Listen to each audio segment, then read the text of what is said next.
Bienvenue à Bistro Liberté, le débat libre et non conformiste. Au sommaire de cet épisode,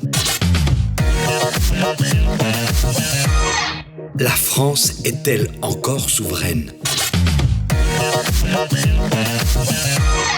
Et en seconde partie, faut-il et surtout peut-on réformer les retraites en France ? Pour en parler, l'invité spécial d'Éric Morillo est un souverainiste issu du gaullisme social qui s'est présenté aux élections présidentielles de 2012, 2017 et 2022. C'est un descendant d'une lignée de héros militaires. C'est une tête bien faite. Il est passé par Sciences Po, puis à la prestigieuse Université de Paris-Dauphine pour un 3e cycle de gestion. Et pour couronner le tout, il a fait l'ENA. C'est donc un des rares énarques à ne pas penser comme un énarque. Militant au RPR, il crée Debout la République au sein du RPR. Il se rapproche de la mouvance souverainiste peu après la création du RPF par Pasqua de Villiers. À la création de l'UMP en 2002, il tente de réformer de l'intérieur la mouvance de droite en briguant la présidence du parti. Il obtient d'ailleurs un résultat honorable.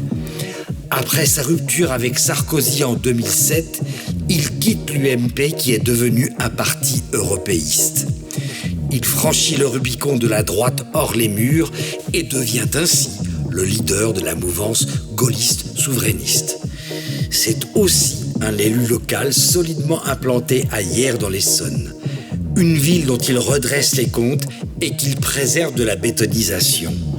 Cette circonscription lui rendra bien en l'élisant à plusieurs reprises maire et député. Il n'hésite pas à appeler à voter Marine Le Pen au second tour de la présidentielle de 2017, un soutien qu'on lui fera payer très cher. C'est donc un homme de conviction que nous recevons ce soir. Je vous demande d'accueillir Nicolas Dupont-Aignan.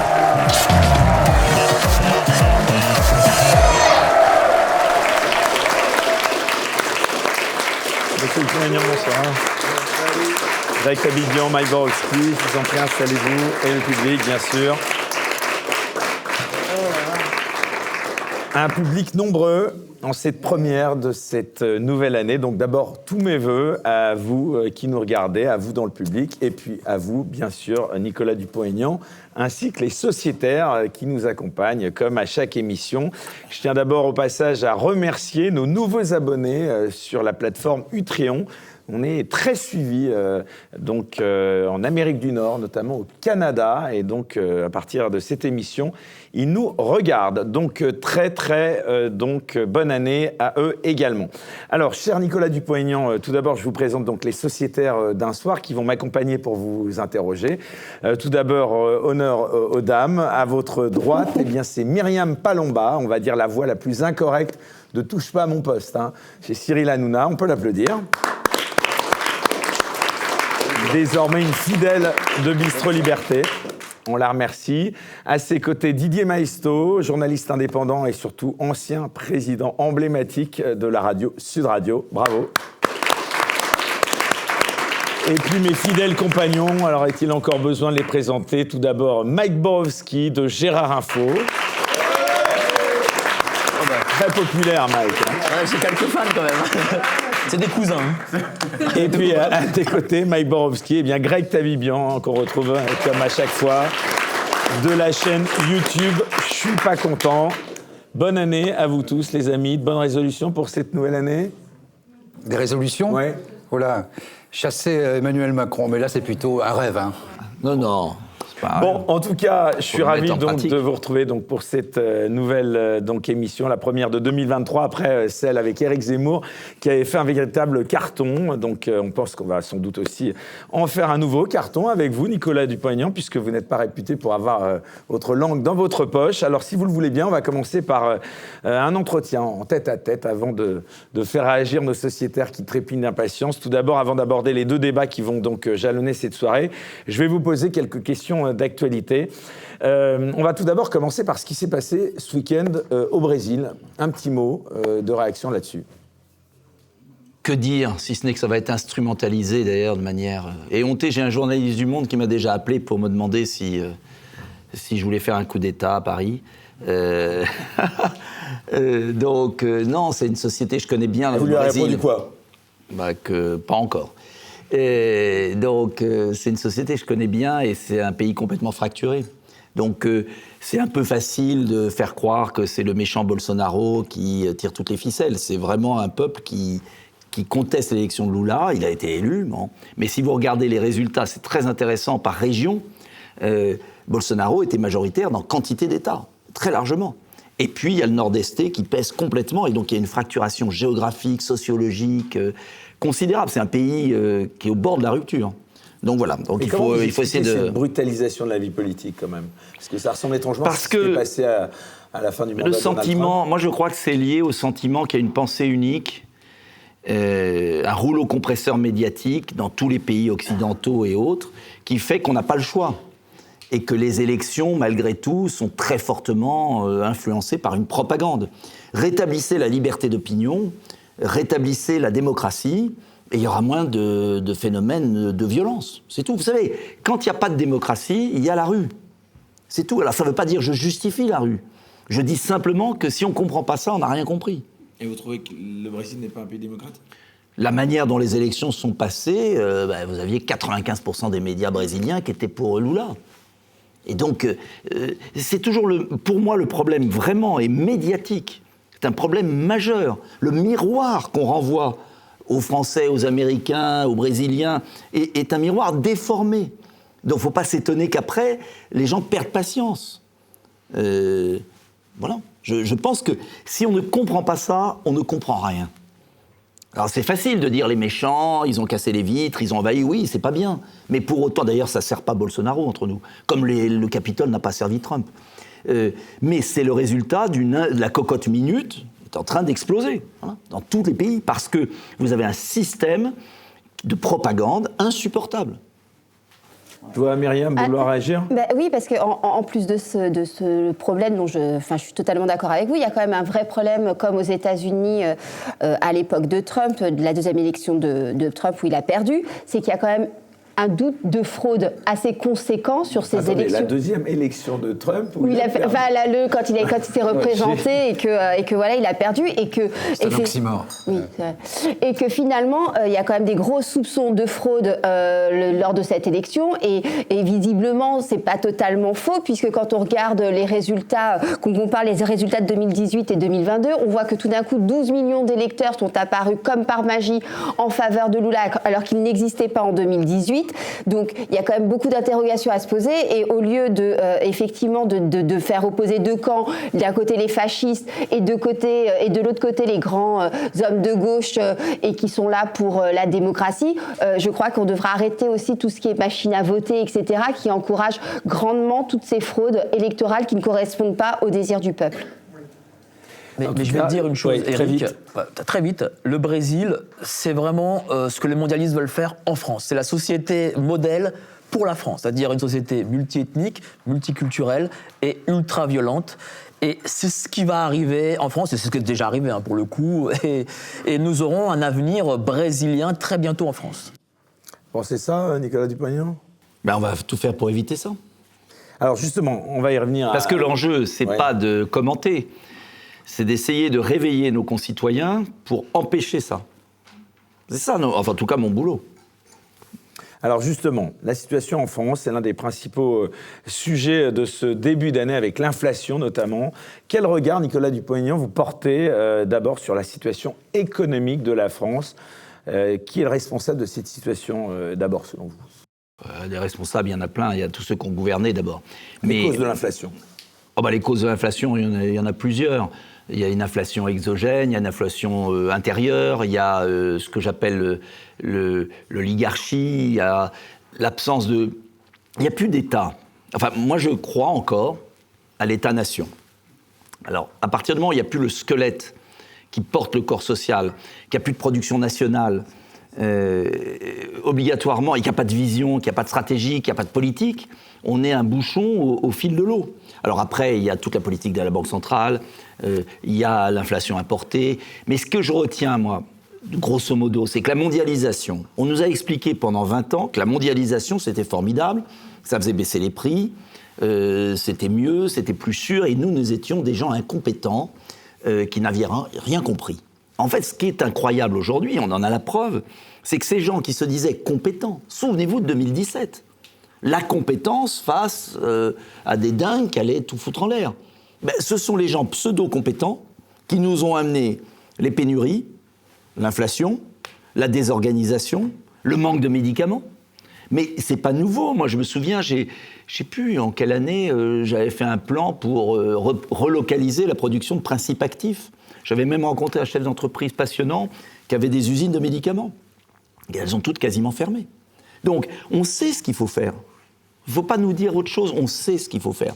Simplement, ça veut dire échapper aux règles de l'Union européenne, ça veut dire avoir une volonté politique, ça veut dire le faire petit à petit, pas un miracle, c'est pas vrai. Bref, c'est... Donc, qu'est-ce que vous proposez, vous, pour lutter contre l'inflation, Nicolas Dupont-Aignan ? L'inflation, oui, mais l'inflation, c'est la conséquence d'une mondialisation.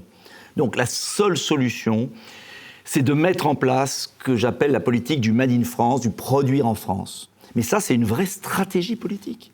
On l'a écrit, il y a 25 propositions, on les connaît par cœur, de l'étiquette. Avoir une étiquette déjà pour que le consommateur sache d'où vient le produit. C'est interdit par Bruxelles. Deuxième point, c'est baisser les charges, ce que j'ai proposé à chaque présidentielle, parce que je regardais le reportage, ça ne nous rajeunit pas. Mais le problème, c'est qu'on répète toujours pareil. Baisser les charges sur les producteurs qui investissent en France. C'est ce que Trump avait fait d'ailleurs aux États-Unis, avec une formidable relance de l'investissement productif. Le chef d'entreprise qui investit en France, il a un bonus par rapport à celui qui fait fabriquer à l'étranger.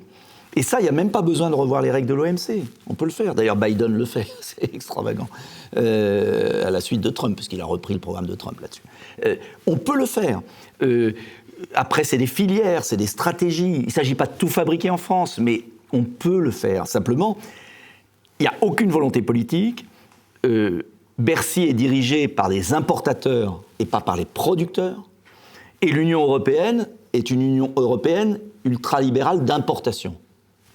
Donc si vous ne déverrouillez pas Bercy, c'est-à-dire le pouvoir politique français, ensuite le pouvoir politique européen, et que vous n'avez pas une vision générale de production, il ne s'agit pas d'être non plus collectiviste, il s'agit vraiment de baisser fortement les charges des gens qui investissent en France. C'est possible. En parlant de Bercy, les annonces du gouvernement à la suite de la mobilisation des boulangers, elles sont suffisantes selon vous ? Non, elles sont complètement délirantes. Tout ce système du bouclier tarifaire, c'est exactement comme si vous étiez dans une piscine, vous avez un maître nageur à côté de vous, qui vous plonge la tête sous l'eau, et qui la relâche et qui vous dit « Oh, je vous ai sauvé ».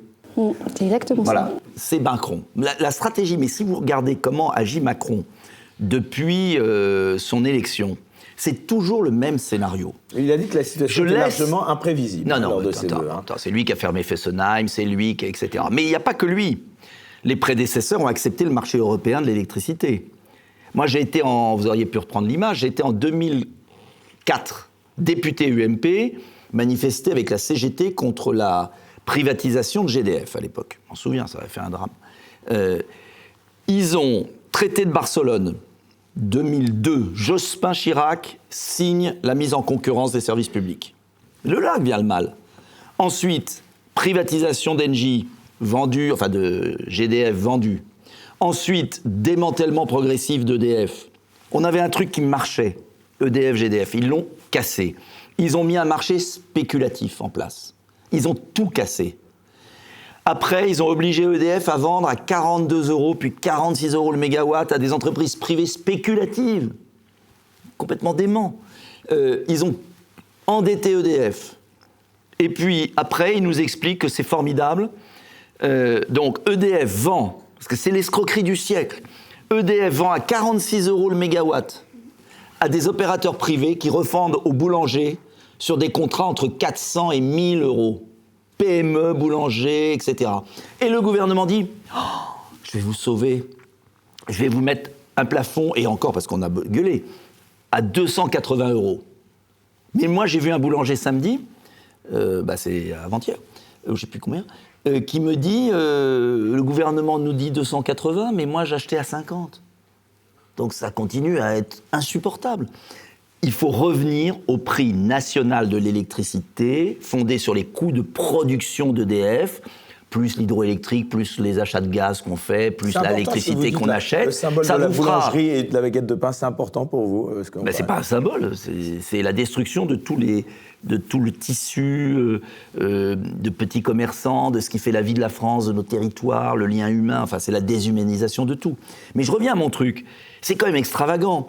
On pourrait avoir un prix de l'électricité, allez, tout compris à 100 € en France. Coût de production, plus les bénéfices, plus l'entretien des centrales, plus l'achat de l'hydroélectrique, même des éoliennes de merde, tout ça, 100 €. 100 €. On est à 280. Il se fait passer pour un sauveur à 280. Mais c'est monstrueux. Alors on me dit, oui mais c'est l'Union européenne. Ah bah oui mais je comprends pas. L'Espagne et le Portugal, on dit basta. Bruno Le Maire dit sur les plateaux de télévision que nous, on ne peut pas le faire parce qu'on ne peut pas se couper de l'électricité allemande. Faux. Et il a fait croire à 60 millions de personnes que si on sortait d'un traité, les lignes s'arrêtaient. Voilà. C'est fou. Il a fait croire ça aux gens. C'est complètement fou. Parce que on continue à avoir des liens électriques avec la Grande-Bretagne. C'est évident. Mais avec il y a eu le Brexit, on vend de l'électricité, on en achète tous les jours avec l'Angleterre. On le fait avec l'Espagne et le Portugal qui sont sortis. Tu même le font avec l'Allemagne. C'est pire que ça. Moi, je dis que Bruno Le Maire est le ministre allemand de l'économie. Donc, c'est le ministre allemand de l'économie. D'ailleurs, on a connu ça dans notre histoire. C'est le ministre allemand de l'économie. Oui, il ne veut pas céder parce qu'il sait que l'Allemagne a toujours voulu détruire notre avantage comparatif, notre électricité nucléaire, et que donc il obéit à des intérêts allemands. Moi, je vous le dis, je l'assume. Déjà, il voulait mettre à genoux l'économie russe. Donc Oui, non, mais là, il obéit à des intérêts allemands. On peut revenir au prix national de l'électricité, ça prend une journée. On revient à un prix moyen qui sera allé entre 80 et 100 €. Vous n'avez plus besoin de bouclier tarifaire. Vous arrêtez toutes ces pompes des Shadok. Je ne sais pas si vous vous souvenez des Shadok, je creuse, je machin, tout. Et nos entreprises survivent, nos PME. Voilà. Mais d'après vous, pourquoi ils ne le font pas? Mais parce qu'ils sont sous domination allemande. Sous domination psychologique, sous domination financière, idéologique, et puis d'intérêts étrangers. Et puis il y a aussi les intérêts des oligarques qui ont investi dans ces sociétés d'électricité, qui se gavent d'argent. Et puis, il y a peut-être un phénomène encore plus pervers. Vous savez qu'ils ont inventé le truc, au-dessus de 180 €, l'argent va à l'État. En dessous de 180 €, ça va à la société. Donc, la société des copains et des coquins prend entre 46 et 180. Les profits augmentent, ça fait marcher la boutique. Et puis au-dessus de 180, ça remplit les caisses de l'État. Et ça permet à le maire de dire, voyez, chers concitoyens, je vous aide, je vous donne de l'argent. Mais c'est de l'argent qui nous a pris. Donc c'est ce que je vous dis, on vous plonge la tête sous l'eau et on vous remonte. Donc ce que vous dites, c'est qu'avec l'électricité chère, l'État gagne de l'argent sur notre dos. Dans le budget, il est inscrit 26 milliards d'euros de recettes liées à tout ce qui est pris au-dessus de 180, oui. C'est quasiment fait sciemment. Mais ces 26 milliards alimentent le bouclier. C'est comme des gens qui s'étonnent que l'État ne lutte pas contre l'inflation. En fait, au lieu de revenir à des prix, on invente une usine à gaz, c'est le cas de le dire, enfin, folle. Moi, ce que je demande, c'est qu'on... Mais l'Espagne et le Portugal l'ont fait. Pendant des jours et des jours, vous aviez un prix de l'électricité sur les sites internet à 80 € en Espagne et à 400 en France, sur le prix du marché libre. Aujourd'hui, ça s'est rééquilibré parce qu'il y a trop d'électricité, parce qu'il y a eu, l'hiver est doux, machin, etc. Mais voilà, il faut abandonner cette règle de l'Union européenne. S'il vous plaît, il faut revenir à un prix national. Il faut renationaliser toutes les entreprises. Il faut arrêter avec tout ça. Voilà. Vous pensez qu'on se dirige vers une crise économique majeure, selon vous? Oui, mais ce qui m'effraie le plus, c'est qu'il faut être honnête. Pendant la crise sanitaire, ils ont arrosé, ils ont éteint l'incendie. Il faut être honnête. J'étais en total désaccord sur la gestion médicale de la crise. Mais sur le plan économique, ils ont arrosé. Bah, ça aussi, c'était quand même assez terrible. Non, mais ils ont eu raison d'arroser.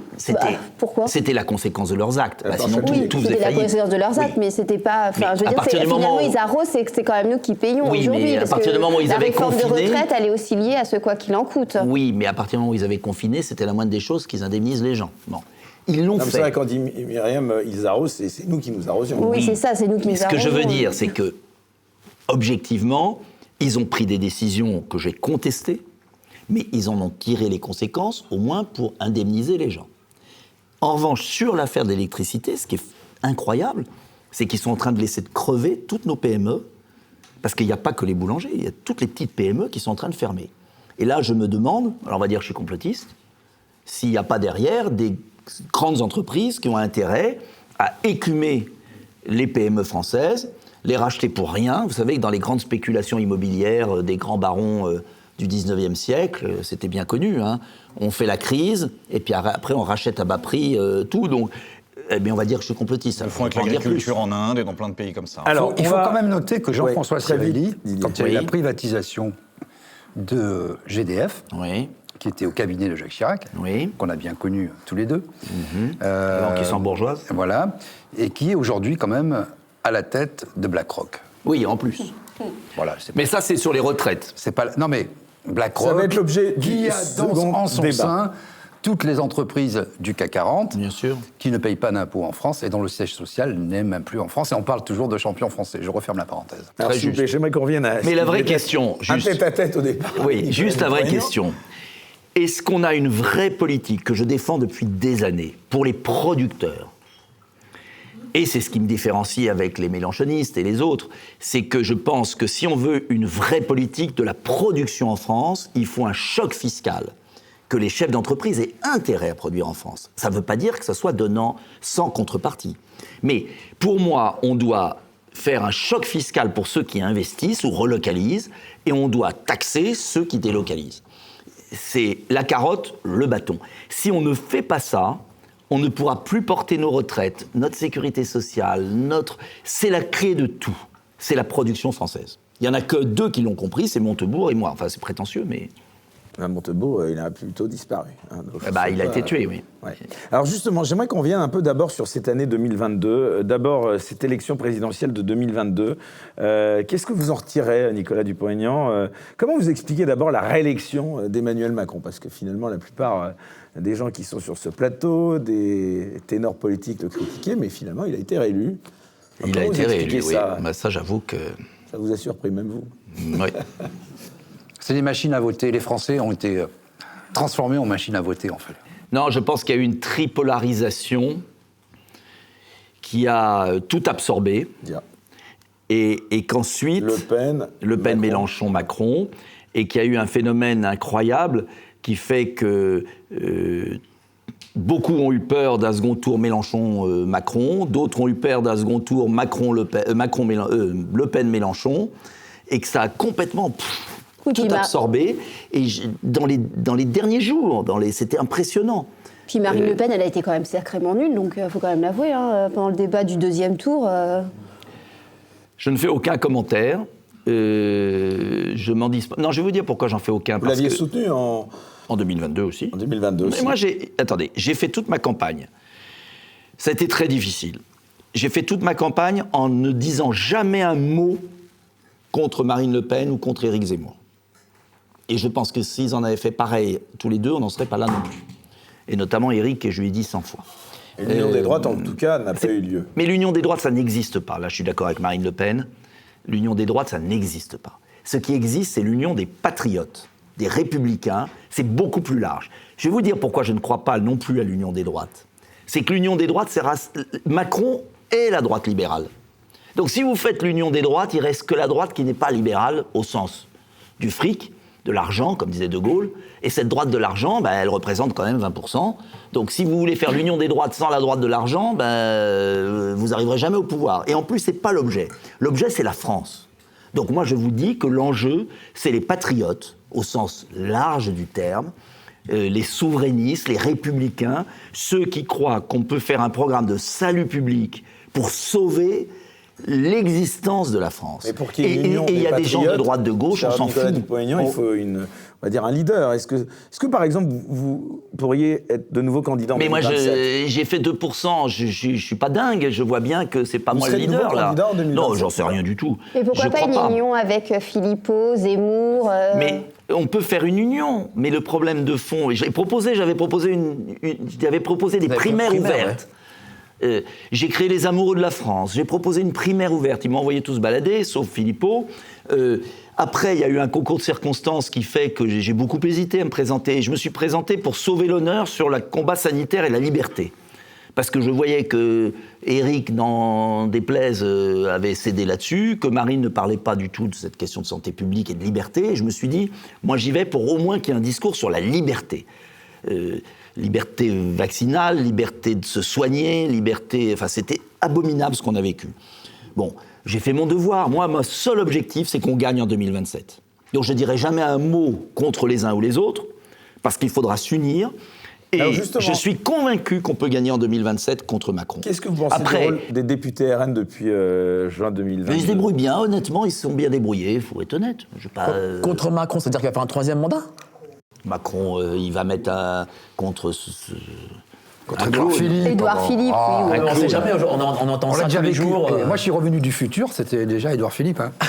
C'est vrai. Je vous assure, moi je crois qu'en tout cas, ma responsabilité d'homme politique, je ferai tout pour l'union de tout le monde, des patriotes, des républicains, parce que je sens que c'est mûr. Je sens qu'il y a eu une effraction politique et démocratique à l'occasion de ce 2017, liée à la guerre en Ukraine, liée à la propagande insupportable des télévisions, liée à la peur, à la lâcheté, enfin tout ce que vous voulez. Je pense que là, c'est mûr, que les Français commencent à ouvrir les yeux, je les vois, je suis convaincu qu'on peut gagner.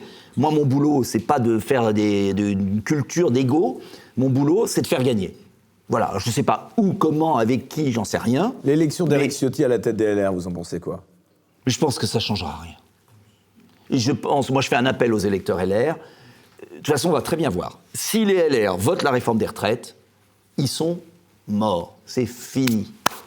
Voilà. Libre à eux, qu'ils le fassent. Mais ils seront la roue de secours des macronistes. Et on va reparler des retraites. Mais vous voyez un avenir. Tellement c'est scandaleux cette réforme. Vous voyez pas d'avenir pour le parti LR ? Vu les déclarations d'hier ou de je ne sais plus quand sur la réforme des retraites, c'est qu'ils sont c'est quand même le parti historique du gaullisme. Du gaullisme, pardonnez-moi. Qu'est-ce qu'il en reste du gaullisme aujourd'hui en France ? Le gaullisme, je veux dire, il y a plus, c'est pas LR qui est gaulliste. À Debout la France, on est gaulliste profondément, mais il y en a d'autres. Je n'ai pas le monopole du gaullisme. Ciotti, tous les 5 ans, il est gaulliste. Juste après l'élection, ça lui dure une semaine en général. Non, mais libre à lui d'avoir son interprétation du gaullisme. C'est quoi les thématiques les plus importantes aujourd'hui selon vous, Nicolas Dupont-Aignan ? L'identité comme Éric Zemmour, le social comme Marine Le Pen, les deux, mon capitaine. Pour moi, les deux problématiques fondamentales, c'est le remplacement de population, c'est-à-dire c'est d'assimiler, et pour assimiler et réconcilier, il faut stopper les flux migratoires d'urgence, il faut déjà gérer ce qui est sur place, et ça prendra un siècle. Donc, c'est la priorité absolue. Ça, c'est le premier point. Et le deuxième point, qui est l'autre priorité absolue, c'est la production, la science, la technologie, l'éducation, c'est-à-dire la capacité à se projeter à 50 ans et à être une grande puissance. Voilà. Et ces deux points vont ensemble. Parce que vous pouvez avoir la relance de l'économie, de la production, de l'éducation, de la vision, même avec des populations d'origine mêlée. Mais au-delà d'un effet de seuil, il n'y a plus de cohésion. Et on y est. Donc il faut assimiler, ça ne veut pas dire rejeter, ça ne veut pas dire désigner, ça veut dire simplement on stoppe les flux migratoires, on assimile un grand plan d'assimilation. Et puis de l'autre côté, on reprend la production, la science, la connaissance. Et ça, on ne peut le faire, et c'est le troisième point, que si on redevient libre. Ça veut dire, l'Union européenne, il faut tout revoir. Alors moi, j'aime pas le mot de Brexit, mais c'est la même chose. Venons-en justement maintenant, il faut le faire plus malin. Cette introduction à l'actualité européenne, si vous le voulez bien, car c'est un enjeu fondamental aujourd'hui. Et vous avez toujours été en pointe sur la critique des institutions européennes. Alors le Qatargate, puisque c'est le nom que les médias lui donnent, l'affaire du Qatar, pour le dire en français, quelles leçons vous en tirez, Nicolas Dupont-Aignan ? Mais que c'est une organisation corrompue. Et elle est corrompue, pas parce que c'est l'Union européenne en soi, parce qu'elle n'est pas démocratique. Parce qu'il n'y a pas un peuple européen. Donc qu'est-ce que vous proposez pour remédier à ces questions de lobbying et de corruption ? Moi, j'ai toujours proposé la même chose. J'ai le même traité que j'ai publié en 2006, après le référendum gagné, qui est un traité d'Europe des nations et des projets, coopération, qui est l'Europe gaullienne des nations, c'est-à-dire qu'on supprime la Commission, on supprime le Parlement européen, on supprime la Cour de justice. Ah, on supprime tout. On supprime.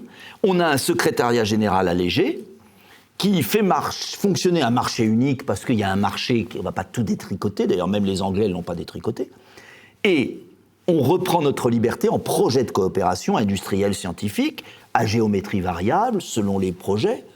On fera tel projet avec tel projet avec l'autre, et on se sert de l'idée européenne, qui n'est pas achetée, pour peser dans le monde, mais sur des projets. Voilà, c'est tout. Et ça ne veut pas dire qu'on est anti-européen. Le français sera toujours européen, il est continental. Donc on n'est pas une île, on est dans le continent. Simplement, on peut faire une très belle Europe des nations et des projets.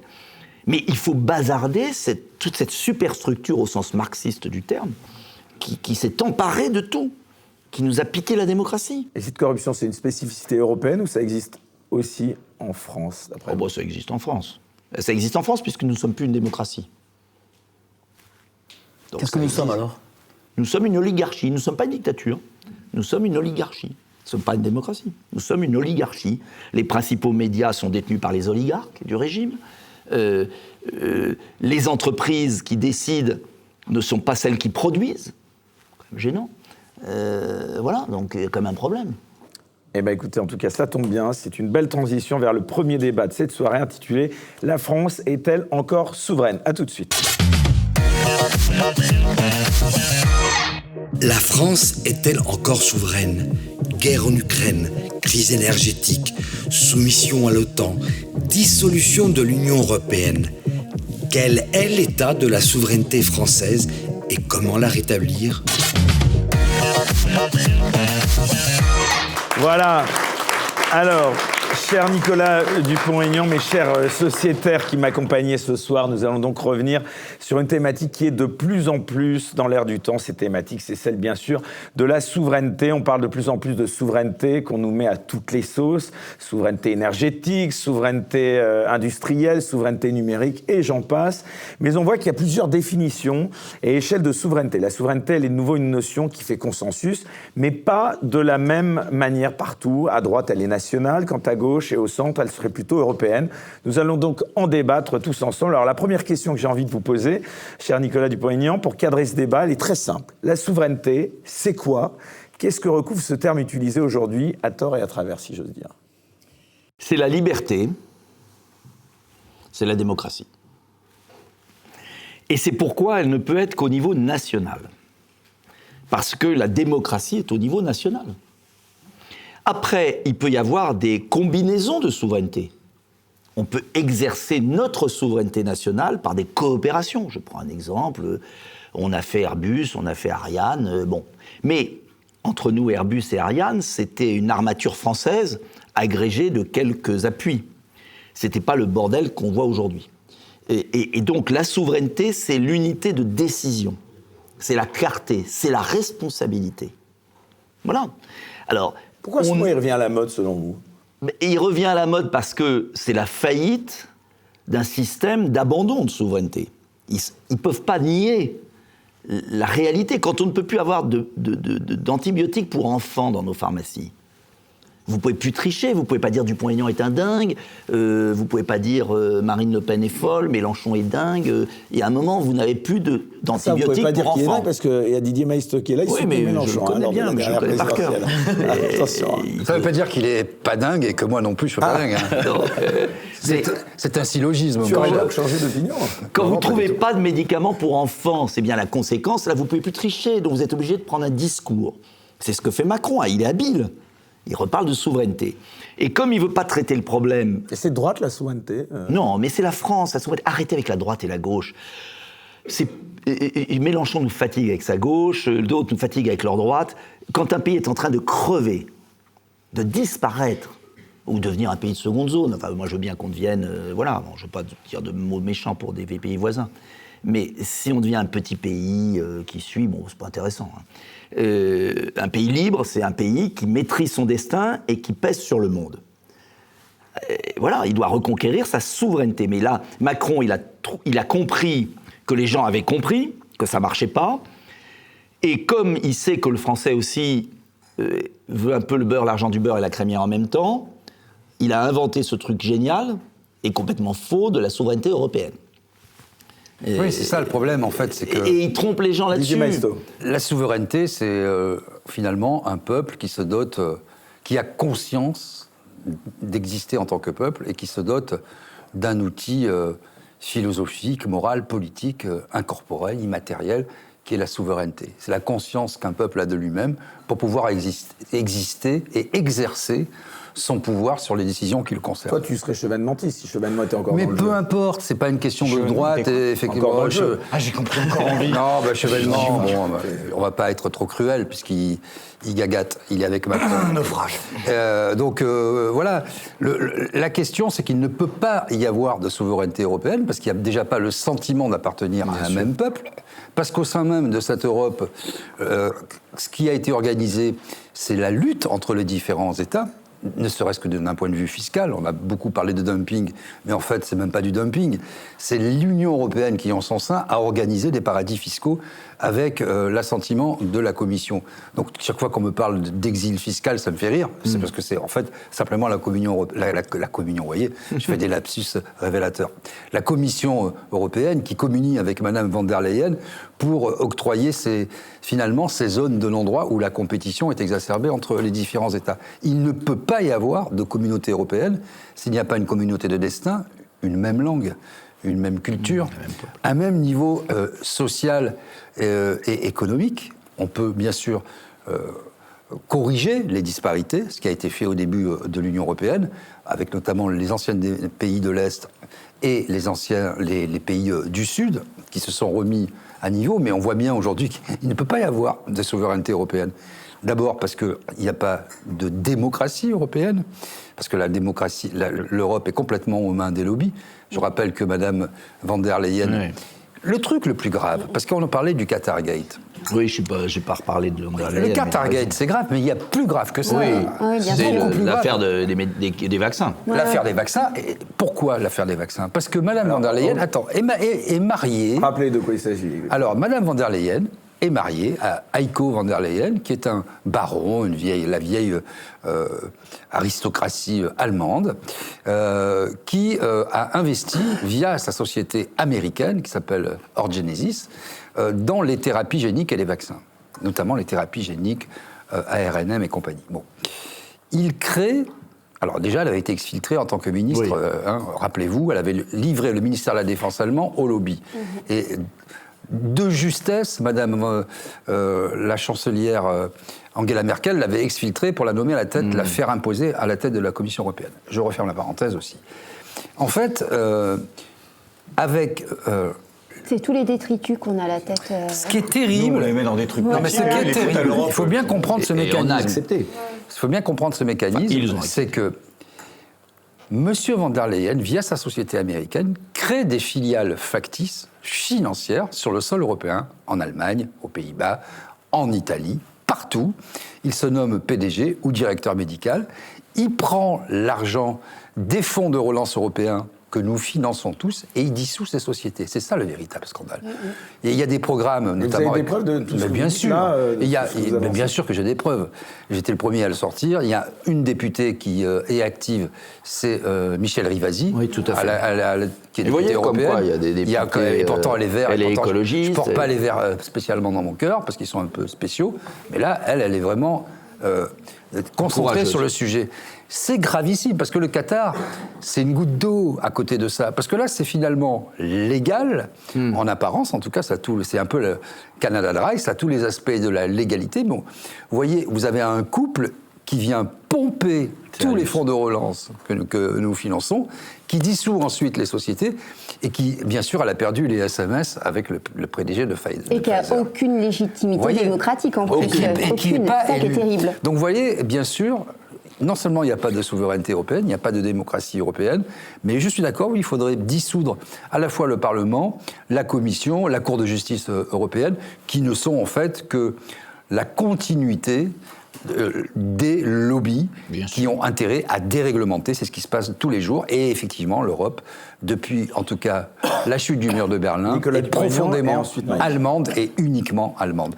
Ce qui n'empêche pas le chancelier d'aller, après avoir serré vite fait, et avec beaucoup de recul et de dédain, une main molle à M. Macron, partir avec des chefs d'entreprise à Pékin pour vendre toute sa technologie et négocier son prix de l'énergie. Ce que je voulais dire, c'est que le drame, c'est que l'Allemagne défend ses intérêts. Bien sûr. Et moi, je lui en veux pas de défendre ses intérêts. Je ne vais pas déclarer la guerre à l'Allemagne. Je demande que la France défende ses intérêts. Et le deuxième point qui est très intéressant, c'est que les États-Unis et Biden, sous ses airs gâteux, ne l'est pas tant que ça.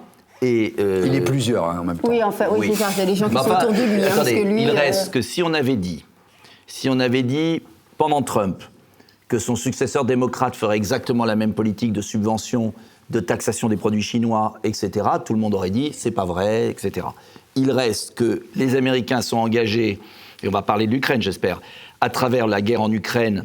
La guerre en Ukraine, c'est le moyen pour les États-Unis et la Chine d'assurer leur domination mondiale et de détruire l'Europe. Parce que ce qui est paradoxal dans tout ça, c'est que nous, qu'on traite de nationalistes... La France, c'est un vassal de l'OTAN, c'est ça? Non, mais au-delà de ça, nous, qu'on traite de nationalistes, on est les meilleurs défenseurs de l'Europe au sens général du continent européen, face à la Chine et aux États-Unis. On a la seule armée aussi. Non, mais au-delà de ça, idéologiquement, non, mais je parle de nous, là, politiquement, c'est-à-dire, ce qui est quand même fascinant, c'est que ces gens qui se disent européens toute la journée sont en train de détruire l'Europe, de la livrer à la Chine d'un côté, aux États-Unis de l'autre. Or, si on veut que l'Europe pèse au XXIe siècle, il faut qu'elle rende aux nations leur vie quotidienne, et il faut en revanche qu'ils aient une vision à trois... Il y a 3 pays en Europe. Il y a l'Allemagne, la France, l'Angleterre. Elle existe encore du point de vue diplomatique, la France? Mais non, mais elle a complètement abandonné parce qu'elle est alignée sur les États-Unis et parce que Macron est un petit agent américain. Donc, l'enjeu, là, c'est vraiment de... Ce conflit en Ukraine, pour moi, me hante parce qu'il signifie la fin de l'Europe pour 50 ans. Et c'est une plaie béante qui nous sépare de la Russie, qui est élémentaire pour l'avenir de la France et de l'Allemagne. France, Allemagne, Russie, c'est vital. Et qu'est-ce qu'il faut faire sortir du commandement intégré de l'OTAN? Non mais au-delà de sortir, bien sûr, moi j'ai toujours dit qu'il fallait revenir au système... Comme le général de Gaulle. Comme le général de Gaulle, exactement. Mais c'est beaucoup plus profond que ça, c'est une question de mentalité. C'est de se dire, le monde est multipolaire. De Gaulle avait eu le génie, en pleine guerre froide, d'imaginer un monde multipolaire. Aujourd'hui, on a le monde multipolaire. On a l'Inde, on a la Chine, on a les pays d'Afrique. Ils ne suivent pas du tout la position américaine. Et donc, on devrait... Enfin, moi, j'aimerais une France qui, sur l'Ukraine... Moi, j'ai fait une conférence de presse le 7 mars, c'était le jour de mon anniversaire. Pendant la présidentielle, il n'y avait personne, il y avait 2 journalistes, pour proposer un plan de paix tout de suite. Il fallait dire retrait russe, retrait de l'OTAN complet, neutralité de l'Ukraine, donner le Donbass et la Crimée à la Russie, et on a un équilibre. Et on sauve l'Europe. Et non, on rentre tête baissée dans un suicide continental. Et vous savez qu'en disant ça, vous allez vous attirer les foudres. Mais je me les attire déjà, je m'en fous complètement. Et les gens savent très... Mais l'opinion française sur l'affaire de l'Ukraine et de la Russie est beaucoup plus lucide et beaucoup plus fine qu'on le croit. Simplement, en revanche, j'ai perdu toute invitation dans beaucoup de chaînes de télévision. Je ne suis plus invité sur LCI, qui est devenue LCU, c'est LCU maintenant, la chaîne Ukraine. Radio Ukraine. Je ne suis plus invité dans beaucoup d'endroits parce que, déjà, il y avait le vaccin. Alors, en plus, l'Ukraine... Ouais, là, je suis... Vous les accumulez. Mais je vais vous dire, si aujourd'hui... l'Europe est allemande, parce qu'il faut dire les choses, voilà, l'Europe est allemande, c'est aussi un peu de notre faute. Mais bien sûr. La France, bon, on envoie à chaque fois les seconds, les troisièmes couteaux. Je vais raconter une anecdote, parce que moi, il se trouve que je fais, une fois par mois, je fais des émissions au Parlement de Strasbourg avec le député Virginie Geron qui est très bien. et que je remercie d'ailleurs. Je la remercie parce qu'elle est courageuse. Très courageuse. Et donc, il se trouve que j'ai pris le train le matin, à 7h du matin, avec Agnès Evren, députée européen et président de la fédération LR de Paris. Mon pauvre. Elle est venue... J'ai pas eu de chance. T'avais pas de la musique, une merde, un téléphone elle est venue, elle est quand même députée européen. Ce jour-là, il y avait des votes importants. Elle est venue avec sa trousse de maquillage. Il faut se pointer aussi. Oui, bien sûr. Elle est venue avec sa trousse de maquillage. Et puis, on est partis ensemble, quoi. Et puis, elle est repartie de Strasbourg à midi sur Paris. Voilà. Et donc, c'est ça le député européen français aujourd'hui. Et puis, il faut savoir aussi une chose, parce que moi j'invite les gens... Bellamy travaille pas mal, d'après ce que j'ai vu. Oui, mais c'est un des rares. Il est très minoritaire. Vous avez, par exemple, des Morano, des Rachida Dati, enfin, à l'époque, qu'on envoyait à Strasbourg parce qu'ils avaient perdu une circonscription ici en France. Et c'est pareil aussi pour les commissaires européens. Lorsqu'on a mis Monsieur Breton maintenant, ou Monsieur Moscovici qui était complètement blacklisté. Enfin, il était, voilà. Monsieur Breton qui fait la leçon à Elon Musk. Voilà, qui fait la leçon à Elon Musk. Oui. Mais moi je vais vous dire... il faut vraiment aller au Parlement européen, à Strasbourg en tout cas, pour voir ce que c'est. Moi, je suis un ancien attaché parlementaire, donc je connais l'Assemblée, je connais le Sénat. J'ai fait ça presque 10 ans de ma vie. Et lorsque je suis rentré au Parlement européen de Strasbourg, franchement, j'ai été très surpris. J'ai eu l'impression de voir une start-up. Ça ne ressemble pas du tout à un parlement. Ça ressemble à Google ou à Facebook. Ça ne parle d'ailleurs qu'anglais. Hein, c'est fini. Il n'y a plus de France. Hein. J'ai d'ailleurs l'impression d'être à l'étranger ou d'être chez les Germains ou chez les Scandinaves. C'est très ça. Et puis, vous êtes fliqués de partout. Lorsque vous rentrez à l'intérieur, vous devez être constamment avec un attaché parlementaire qui a une carte parce qu'il y a des portiques partout. Il y a des portiques partout. On ne peut pas se déplacer librement. Même pour sortir du Parlement, on a besoin d'être accompagné d'un attaché parlementaire. Vous imaginez le truc. Et puis, lorsqu'il y a des votes dans ce fameux Parlement, eh ben, les votes ont déjà été... C'est déjà pipé parce que c'est déjà été vu une semaine, 10 ou 15 jours à l'avance avec les groupes.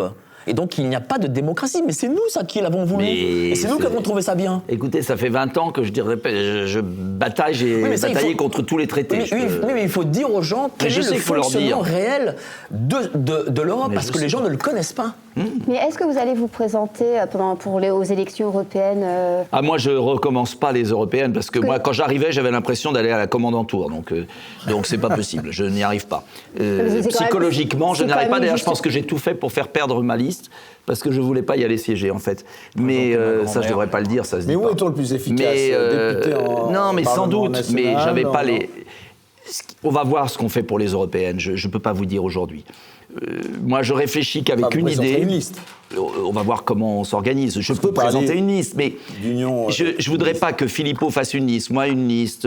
On va pas multiplier les listes. Éric Zemmour une liste. Enfin, faut arrêter. Moi, j'ai beaucoup réfléchi après 2022. Je vous l'ai dit, je ferai tout pour qu'il y ait l'union le maximum, parce que je pense que notre électorat ne supporte plus ces défaites à répétition en raison des égos, ces petites phrases. Le pays est en train de disparaître et on a une responsabilité là devant l'histoire. Donc, je ne sais pas encore ce que je ferai, on en discutera avec mon mouvement. Je ne peux pas vous le dire, mais la seule chose que je sais, c'est qu'il faut qu'on soit le plus puissant possible pour se faire entendre. Et on verra comment on va agir. Greg, j'ai pas la bien réponse. silencieux jusqu'à maintenant. Je vous la donnerai dans 6 mois. Greg, la souveraineté... on est tous d'accord pour dire qu'aujourd'hui, tout le monde autour de cette table considère que la France n'est plus souveraine ? La souveraineté, je sais pas, c'est assez simple, c'est juridique en fait. Est-ce qu'à un moment, une entité politique, une personne privée ou une personne morale, a pu t'imposer une loi sans que toi, un de tes parents ou un de tes grands-parents ait à un moment mis un petit bout de carton dans une urne? Si c'est le cas, c'est que tu n'es plus en souveraineté. Tu n'as plus de souveraineté. Point. C'est aussi simple que ça. Bien sûr. C'est pas une question même de démocratie ou autre. C'est ce qu'à un moment, tu as consulté juste... Oui, mais on peut avoir un régime qui te consulte pour juste balancer ta souveraineté. Aujourd'hui, Macron, il nous dit qu'il faut la partager avec l'Allemagne. Enfin, il y a des choses très, très surprenantes. Et vous disiez, oui, mais c'est pas une notion de gauche et de droite, etc. Je pense qu'au contraire, il faut le rappeler aux gens, parce qu'il y a quelque chose qui est nouveau dans notre société. En tout cas, j'ai l'impression, c'est que beaucoup de gens, à l'exception de quelques hurluberlus parfois, c'était une position très marginale de rejeter la souveraineté. On rejetait le nationalisme. Quand la France a perdu cette souveraineté? Je pense depuis Macron. Alors, pas qu'elle l'a perdue, mais qu'elle se met à considérer que, idéologiquement, intellectuellement, c'est une valeur contestable comme une autre et dispensable. Il y a quelque chose qui est assez nouveau. Il y avait guère que quelques hurluberlus dans les années 80, 90, voire 2000 pour dire la souveraineté, c'est quelque chose de mal. On disait le nationalisme, c'est quelque chose de mal. L'identité, c'est quelque chose de mal. Mais la souveraineté, le fait que, in fine, le peuple français décide, était quelque chose d'assez peu contesté du point de vue idéologique. Aujourd'hui, ça avait quand même vachement une connotation de droite. Hein. Mais c'est aussi royaliste. Oui, voilà, très royaliste. Mais aujourd'hui, j'ai l'impression... Encore il y a quelques années, tu me parlais de souveraineté, c'était assez... Mais parce que c'était acquis très, pour tout le monde, droite, que tu devais forcément parler d'autre chose. Aujourd'hui, regarde, il y a quelque chose qui est doublement nouveau. C'est un fossoyeur, selon vous, de cette C'est un fossoyeur, et c'est un fossoyeur, je le pense, un traite à la patrie, selon vous? Volontaire, oui, j'irais jusqu'à dire ça, je ne suis pas une emmerde près, mais aujourd'hui, vous avez une contestation de la notion de souveraineté à la fois à gauche du spectre politique français. Quand je parle de gauche, je parle de tout ce qui se situe à gauche du PS. Quand je parle de droite, je parle de tout ce qui se passe à droite de LR. Hein. Sinon, c'est du centre.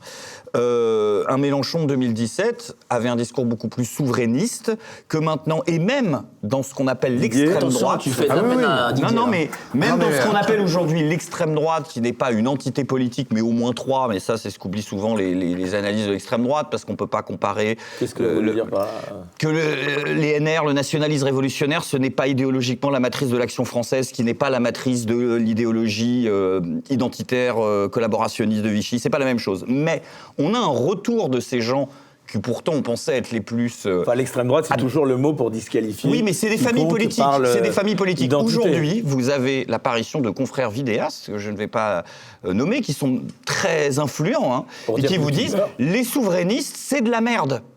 Vous avez aujourd'hui toute une frange de la droite dure pour qui le souverainisme, c'est de la merde. Ils parlent de la notion que vous avez rejetée de peuple européen. Et qu'ils sont prêts à ce qu'il n'y ait plus de président de la République, qu'il n'y ait plus d'élection en France, parce que c'est secondaire par rapport à la question de l'identité. Elle n'est pas nouvelle, cette extrême droite-là, qui n'est l'extrême droite de personne ici, hein, je pense, et qui est celle qui... C'est la phrase débile de Grelle pendant la guerre, qui disait « Sans Jeanne d'Arc, on aurait fait l'Europe plus tôt ». Une connerie sans nom. Et bien ces gens-là sont de retour, ceux qui collaient les affiches de Giscard à l'époque, ces gens-là qui haïssent la France, et qui sont... Normalement, la droite était immunisée depuis des années à ça. Non, moi je reviens sur Macron et les prédécesseurs. Pour moi, Macron assume la liquidation de la souveraineté française. Oui. Il l'assume.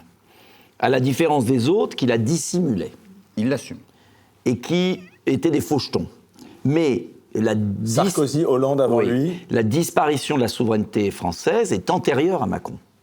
Le processus est antérieur. La signature, et pour moi, et c'est pourquoi j'ai quitté, et que je ne pouvais pas rester une minute de plus à l'UMP, c'est que moi je me souviens très bien de cette conversation avec Sarkozy dans son bureau de ministre de l'Intérieur, janvier 2007, où je vais le voir pour lui dire que je vais être candidat.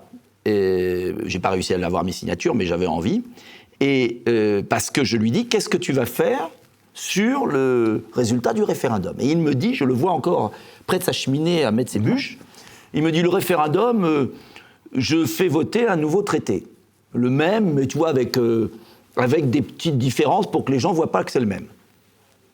Et je lui dis, pardon? Et je lui dis, mais tu le fais voter par référendum? Il me dit, oh bah non, on va le faire voter par le Parlement, les socialistes sont d'accord. Tout est déjà préparé, les socialistes sont d'accord, on fera voter ça par le Parlement, et toi tu serais très bien comme ministre pour dire c'est pas le même traité. J'ai voté non, je fais partie du gouvernement, je te vois très bien, ça serait formidable, on travaillera ensemble et tout. Je lui dis, moi excuse-moi, mais ciao, je démissionne de l'UMP si tu fais ça. C'est clair, je ne peux pas accepter, j'ai milité pour le non au référendum, et tu vas trahir le référendum, tu vas casser la démocratie française. Et pour moi, le vrai signal, c'est qu'à partir du moment où les Français avaient voté non à la dissolution de la souveraineté française, de voir la classe politique, parce que ce n'était pas que Sarkozy, C'était Sarkozy et les socialistes. Et si ça avait été un président Ségolène Royal, elle aurait fait la même chose. Ils auraient fait les mêmes choses, les deux. Et en fait, ce qui est très intéressant, c'est que c'est l'acte de décès de la démocratie française, c'est l'acte de disparition du Parti socialiste d'un côté et des Républicains de l'autre. Ça a mis 15 ans. En fait, 15 ans. Mais il y a du temps long en politique. Parce que les gens ne sont pas cons. Et les gens ont très bien compris que le Parti socialiste, c'était des faux culs, et que les Républicains, c'était des faux culs. Et sur cette question fondamentale européenne. Entre faux culs, ils s'entendent bien, quoi. Mais Macron les a rassemblés. Et c'est normal. En fait, si vous regardez le temps long, c'est très intéressant. Nous, ça nous frustre parce que c'est usant. Et puis on se dit, voilà, quand est-ce qu'on va pouvoir redresser le pays? Mais le temps long, l'entre-deux-guerres a duré 20 ans, la monarchie a duré quand même un certain nombre de siècles. Bon, bref, c'est long. Ça prendra encore c'est du long. temps. Mais c'est très cohérent ce qui se passe. Et là, le Parti socialiste est mort. Ça y est, il a été absorbé par Mélenchon, ce qui restait, puis les autres, ils sont chez Macron. Et ça va être la même chose avec les Républicains parce que c'est la conséquence du crime du traité de Lisbonne. Et nous, maintenant, notre boulot, c'est de reconstruire, ça aura mis 15 ans de transition, c'est de reconstruire et de dire aux Français, là, en 2027, et j'espère avant, parce que moi, je ne me résous pas à attendre 4 ans, et c'est pour ça que je trouve lamentable les discussions entre RN et LFI, entre nous, les LFI sont minables à l'Assemblée, vraiment, dis-leur qu'ils arrêtent leurs conneries. Moi, je suis parti, oui. Oui, non, mais je sais, c'est insupportable. Dis-leur, oui. Non, mais dis-leur. Je pensais à l'autre, moi. Mais c'est vrai. Non, mais ne pas voter un texte parce que le RN le dépose. Quand vous voyez que la réintégration des soignants, les soignants suspendus qui sont exclus, méprisés à terre, LFI ne veut pas voter la proposition RN. Non, mais putain, mais là, excusez-moi. Mais c'est la honte absolue. On est dans le vrai problème. On est majoritaire à l'Assemblée sur plein de choses. Alors, Didier, là-dessus, parce que c'est un sujet. Comment? Toi qui les as vus de près. C'est le problème de la représentation française, c'est qu'il y a finalement un tabou qui est celui de l'immigration, etc. Donc il y a ce point d'achoppement, les gens... Et donc dès que le Rassemblement national propose un texte ou à l'inverse, ah là là, quelle horreur. Bon, le vote est personnel. Tout vote impératif est nul, c'est dans la Constitution. Il ne s'agit pas, personne ne peut croire en France, aujourd'hui, que le Rassemblement national et la France insoumise vont s'unir pour faire une plateforme de gouvernement. Donc, comme LR... Mais de la voter les uns contre les autres, alors oui. Non, mais c'est bien ce que... C'est absurde. Mais c'est bien ce que je dis. Non, mais ça veut dire que je finis. La France insoumise travaille laisse pour terminer Macron, Didier. c'est tout, faut dire les choses. Ça ne veut pas dire ça. Bah si, c'est les idiots utiles de Macron. À la fin, comme les syndicats, c'est dommage. Conséquemment, à la fin, c'est ça. Ce que je veux dire par là, c'est que effectivement, mais LR est victime du même syndrome, puisque j'ai entendu, on le connaît bien, Olivier Marleix, qui est loin d'être idiot, et qui a eu des positions souverainistes sur l'industrie, etc. Mais là, il s'est complètement discrédité, puisqu'il va voter les retraites, effectivement, avec la Macronie. Donc, effectivement, il faudrait pouvoir, quand il y a une motion de censure qui est déposée, ça ne veut pas dire s'unir, ça veut dire voter majoritairement ce texte, qui correspond à ce que pense ce que souhaite une majorité de Français, quitte à reconvoquer des élections et éclaircir la situation. Et pour revenir sur la classification extrême droite qui est très intéressante, effectivement, je vais être très bref, il y a une extrême droite indo-européenne, si j'ose dire. C'est un peu les WASP, l'analogie, quoi. C'est très à la mode d'insulter voilà, les white souverainistes, anglo-saxon protestant, quoi. Donc ils considèrent que qui arrive en France. Il y a presque mais c'est marginal. Non, mais c'est marginal, mais c'est marginal, mais il y a un combat culturel. Non, c'est pas marginal chez les jeunes. Non, qui est marginal chez les jeunes. Il y a un combat culturel qui est mené. C'est même majoritaire chez les 18-25. Quand vous disiez, Nicolas, majoritaire, peut-être. Majoritaire, c'est les jeunes de droite. Oui. Chez les jeunes de Et droite, ça, c'est dangereux. Quand vous disiez à l'époque, oui, mais les politiciens, l'abandon de souveraineté, ils le cachaient. Oui, parce qu'on ne pouvait pas arriver en disant je suis de gauche, et a fortiori même de droite, et dire je suis contre la souveraineté. Et je pense qu'on va avoir un discours anti-souverainiste, où ce sera même marqué dans les prospectus, nous, c'est l'abandon de la souveraineté. Ça pourra être vu comme une valeur positive. À droite, comme les souverainistes sont des lâches qui abandonnent l'identité, et à gauche, comme qui ne comprennent pas la diversité. Et quand je vois des gens aujourd'hui qui me disent t'es potes avec Kuzmanovic, vous êtes sur la même ligne, etc. Qui c'est Georges Kuzmanovic, président, voilà, un ancien LFI qui est parti au Rassemblement national. République souveraine, et qui est maintenant, et on me dit mais quel est le problème avec Kuzmanovic? Il est souverainiste, donc donc de facto, je le vois 10 fois par jour, ne peut pas être de gauche. Voilà. Et ces mêmes discours vont arriver à droite, et je pense que ce sera un discours comme un autre. On ne réussira à gagner, parce que l'enjeu... Enfin, je suis toujours surpris de voir que... Comment vous dire ? Que les gens coupent les cheveux en 4, alors que le pays coule, quoi. Et l'enjeu, comme dans la Résistance, il y avait des gens qui venaient de l'Action française, il y avait des communistes, il y avait tout. L'enjeu, c'est de sauver le pays. C'était l'union sacrée de De Gaulle. Hein. Mais oui, c'est tellement prégnant. Moi, je le ressens par tous les fibres de ma peau. Non, mais à un moment, l'intérêt supérieur du pays... On laisse terminer, Ce que je veux dire, c'est qu'il y a l'intérêt supérieur du pays. On est en train d'être pillé. Le pays est pillé par une espèce d'oligarchie qui fait disparaître la France. Ça ne prend pas électoralement. Ah bah, électoralement, ça ne prend pas. Attendez, ils sont quand même en péril. Ils n'ont pas eu la majorité. On n'a jamais vu, quand même. On progresse. Moi, alors, c'est peut-être parce que j'ai toujours cet optimisme qui me permet de rebondir toujours, parce que sinon, avec tous les coups sur la tête que j'ai eus... Bon, mais moi, je suis convaincu que la résilience est très importante dans la vie personnelle comme politique. Vous y croyez toujours Ah, mais moi, toujours. Jusqu'à ma mort, j'y croirai. Mais sinon, je ne peux pas me battre. Si j'y crois pas, je ne peux pas me battre. Et mon boulot, c'est de me battre. Donc, j'y croirai jusqu'au bout.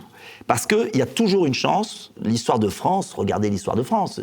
Si Jeanne d'Arc n'avait pas cru, le général de Gaulle croyait qu'en 40, même en 44, avant d'arriver à Bayeux, il disait dans l'avion à son aide de camp, personne ne va m'accueillir, je vais me retrouver tout seul à Bayeux. Il arrive à Bayeux, il y avait une foule gigantesque. Donc, et apparemment, vous n'avez pas envie de lâcher quand même? Mais pourquoi lâcher? En disant c'est une cause perdue. Non, mais la France ne peut jamais être une cause perdue.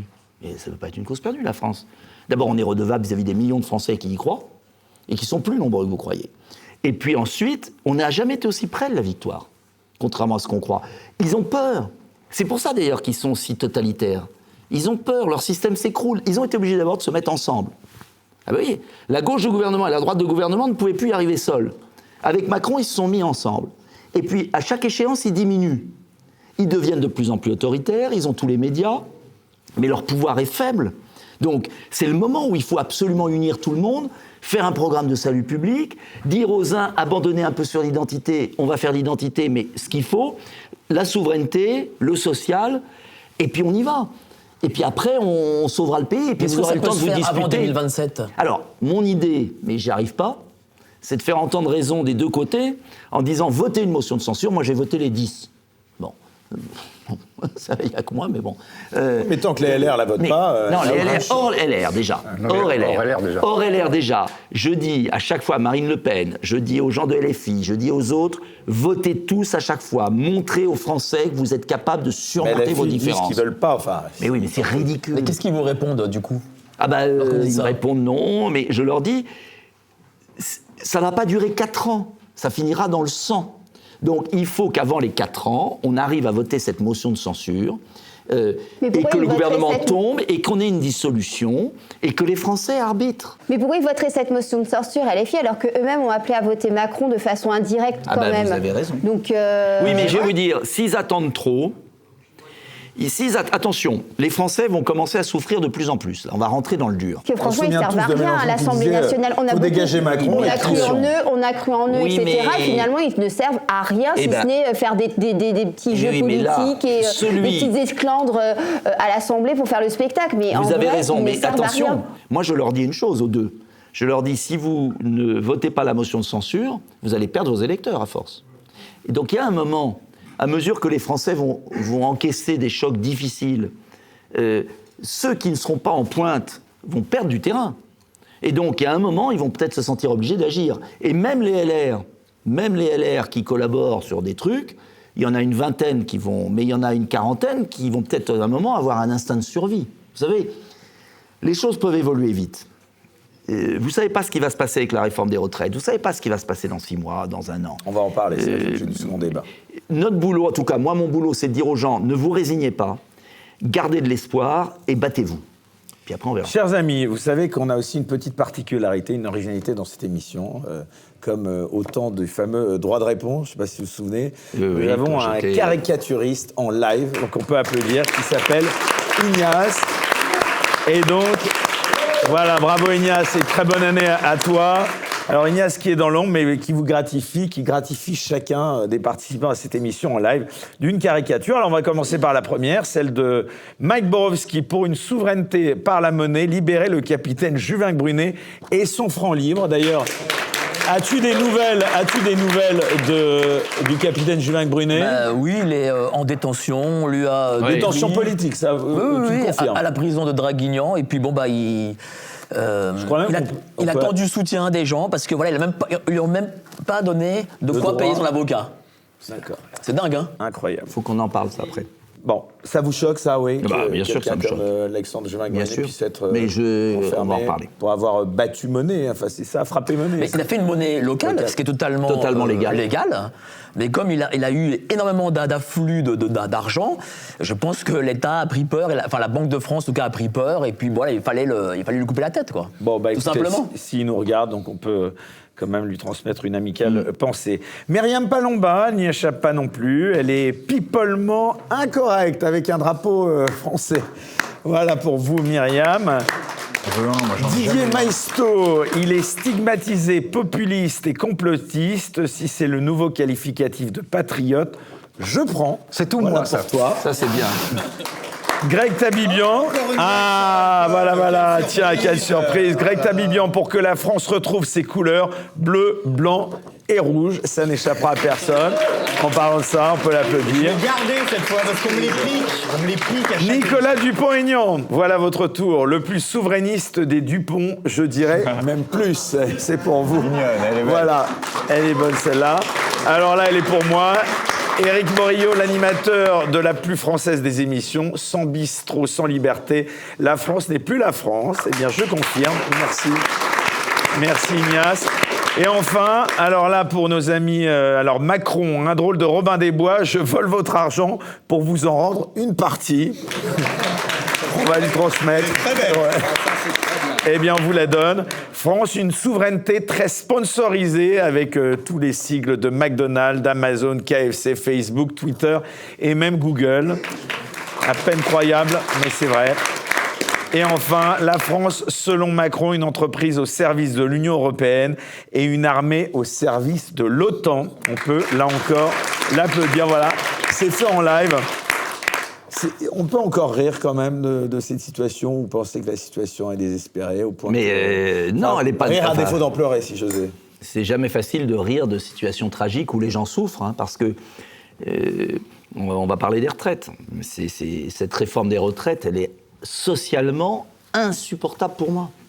Parce que personne n'a compris, enfin, on n'en parle pas assez. Ce que ça va faire concrètement. L'objet du second débat. Mais avant ça, ça va être l'heure de l'interview Confession avec Nicolas Dupont-Aignan. A tout de suite.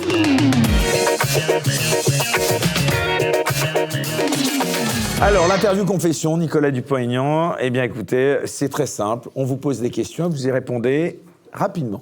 Je vais essayer. Première question. Qui tenez-vous comme votre plus grand modèle ? Dans quel domaine? Historique, c'est De Gaulle, bien sûr. Malgré des défauts, sans doute. J'aime bien Clémenceau aussi. Un mélange de Clémenceau et de Gaulle, ce serait pas mal. Pas mal. Deuxième question. Richelieu, mais c'était un peu plus dur. Oui, c'est différent. Il faut faire attention. Deuxième question. Quel est le livre qui vous a le plus marqué dans votre vie ? Il y en a plusieurs, mais celui qui m'a fait le plus pleurer, c'est La vie devant soi, de Romain Gary. J'adore Romain Gary.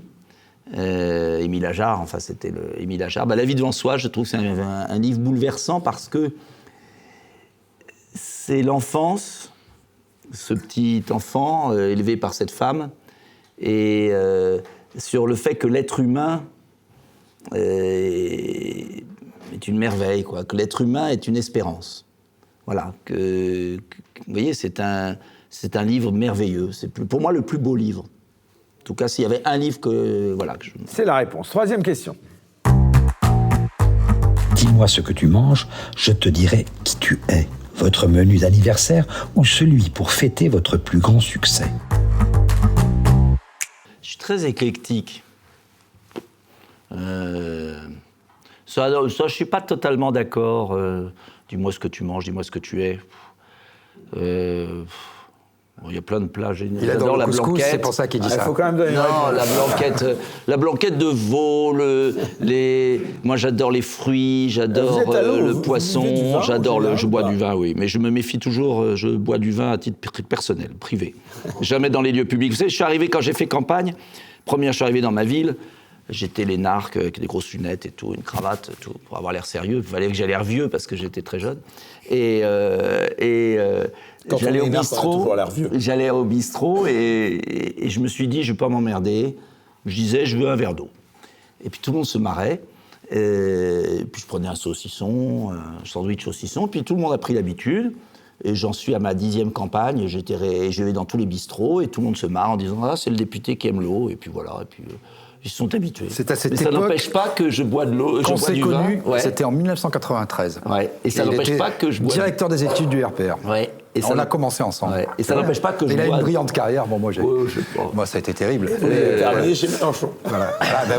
Comme quoi, vous voyez, où j'ai fini. Mais ça mène à toi qu'il faut ressortir. Voilà. Et on peut boire du vin, aimer le bon vin et tout, mais dans le boulot, je suis à l'eau. Parce que je veux durer, parce que j'ai beaucoup d'ennemis qui pensent que je vais m'épuiser.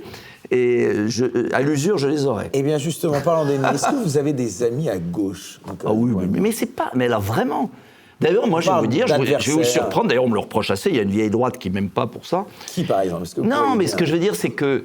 Il y a des gens avec qui vous parlez dans les couloirs de l'Assemblée de manière régulière? Ah oui. Non. Et hors caméra? Non, j'ai pas à me cacher. Pas vous, mais les autres, plutôt. Ah oui, les autres se cachent, oui. Il y en a un qui me... Je sais pas si je peux le dire. Oui, c'était drôle, parce qu'à chaque fois que je déjeunais avec Chevènement, j'avais pas compris. Il me raccompagnait. On sortait jamais ensemble du restaurant, il allait toujours aux toilettes. Alors je ne comprenais pas. Et un jour, j'ai compris qu'en fait, il voulait pas qu'on me voie sortir avec lui du restaurant. Ça m'a fait marrer. Et j'ai compris pourquoi après, il avait soutenu Macron. C'était qui? Chevènement. Ah oui.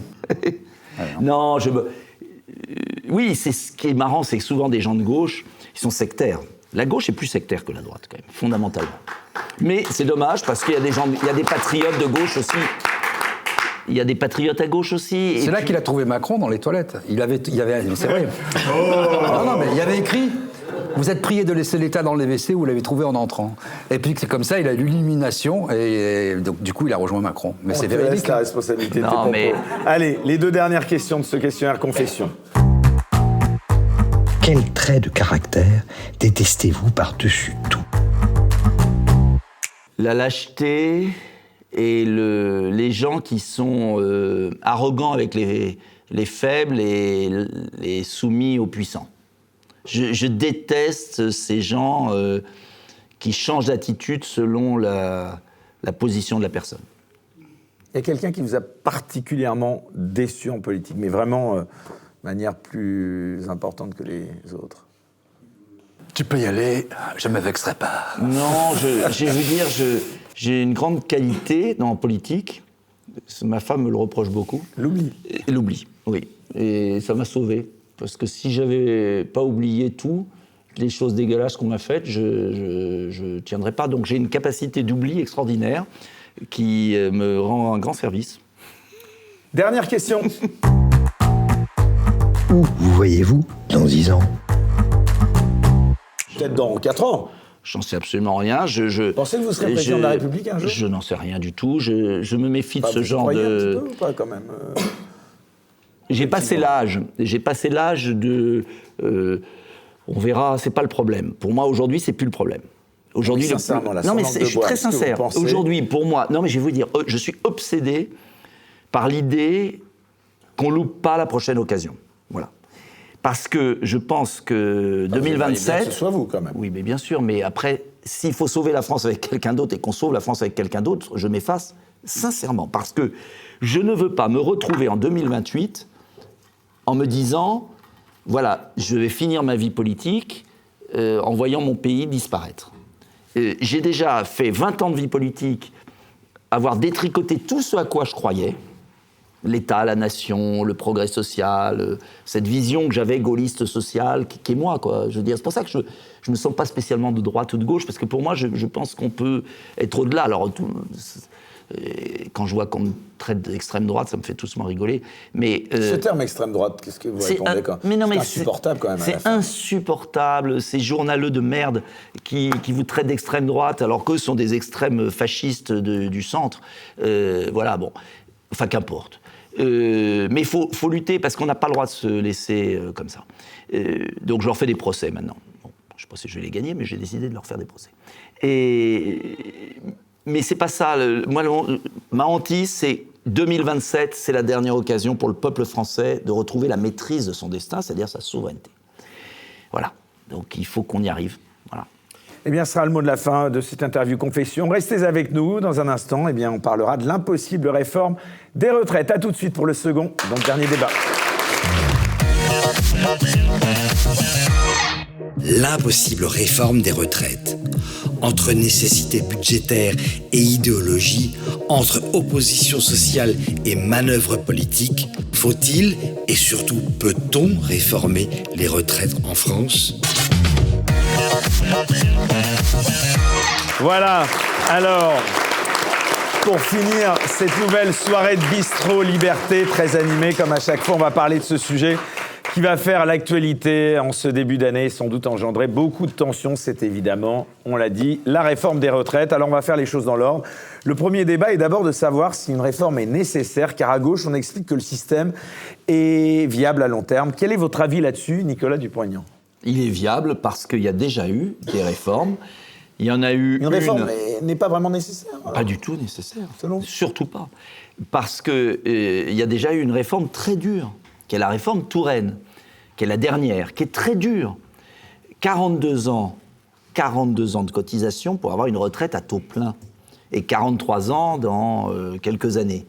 C'est déjà très dur. Ça veut dire que quelqu'un qui commence à travailler avec un vrai contrat à 21 ans, il est en retraite à 63.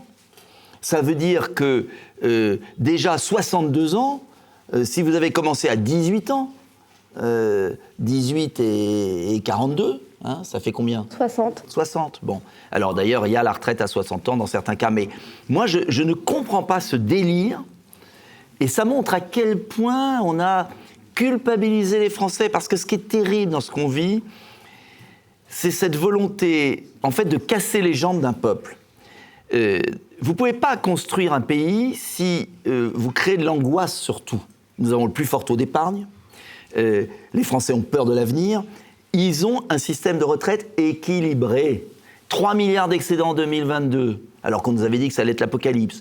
Et même le rapport du COR, si vous le lisez bien, 2050... l'effort national pour les retraites rediminue à 14,1% du PIB, 14,5% en 2030, et aujourd'hui on a 13,6%. Donc il y a une légère hausse de l'effort national pour absorber le choc démographique des 30 Glorieuses, et après, donc il n'y a pas de problème de retraite. Voilà. Le seul problème qu'il y a... Vous partagez tous ce constat ? Attendez, je finis juste. Le seul problème qu'il y a, c'est un problème de localisation de production en France et de natalité. Si on veut que les retraites soient durables, il faut produire en France et il faut qu'il y ait une natalité française. Voilà. Mais structurellement, le discours culpabilisateur est un scandale.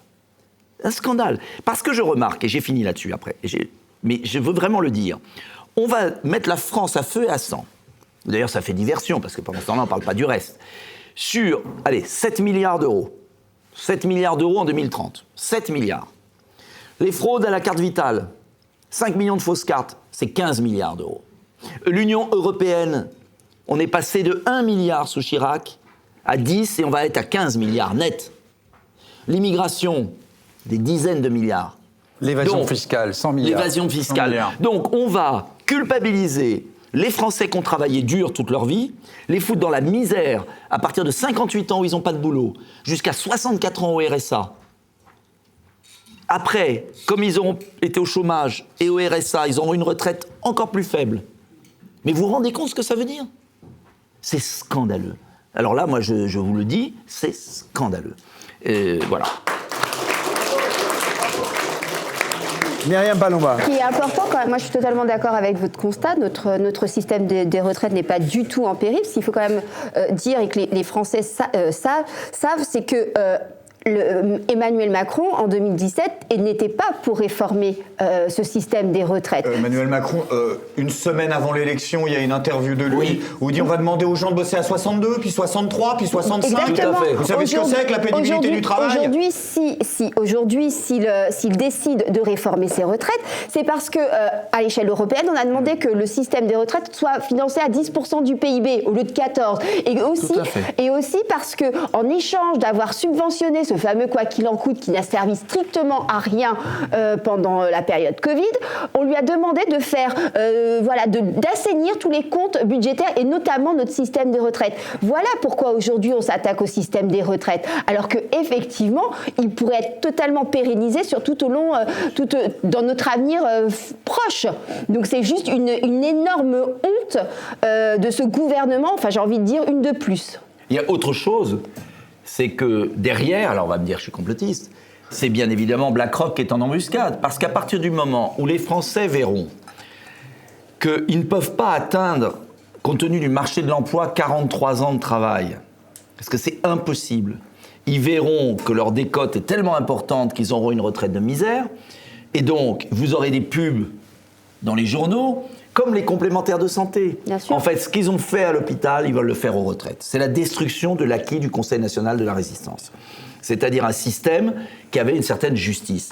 Et ceux qui peuvent pourront se payer des retraites complémentaires, avec des cotisations, une espèce de capitalisation. Et voilà l'objectif. Mais c'est pas les finances publiques. Il en a rien à foutre des finances publiques. Il a endetté 400 milliards d'euros.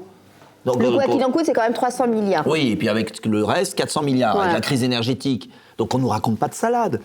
Mais toute la journée, je voyais le journal de France 2 hier, alors c'était... En fait, le problème des 65 ans, c'est que la France est le pays européen où les seniors sont le plus au chômage.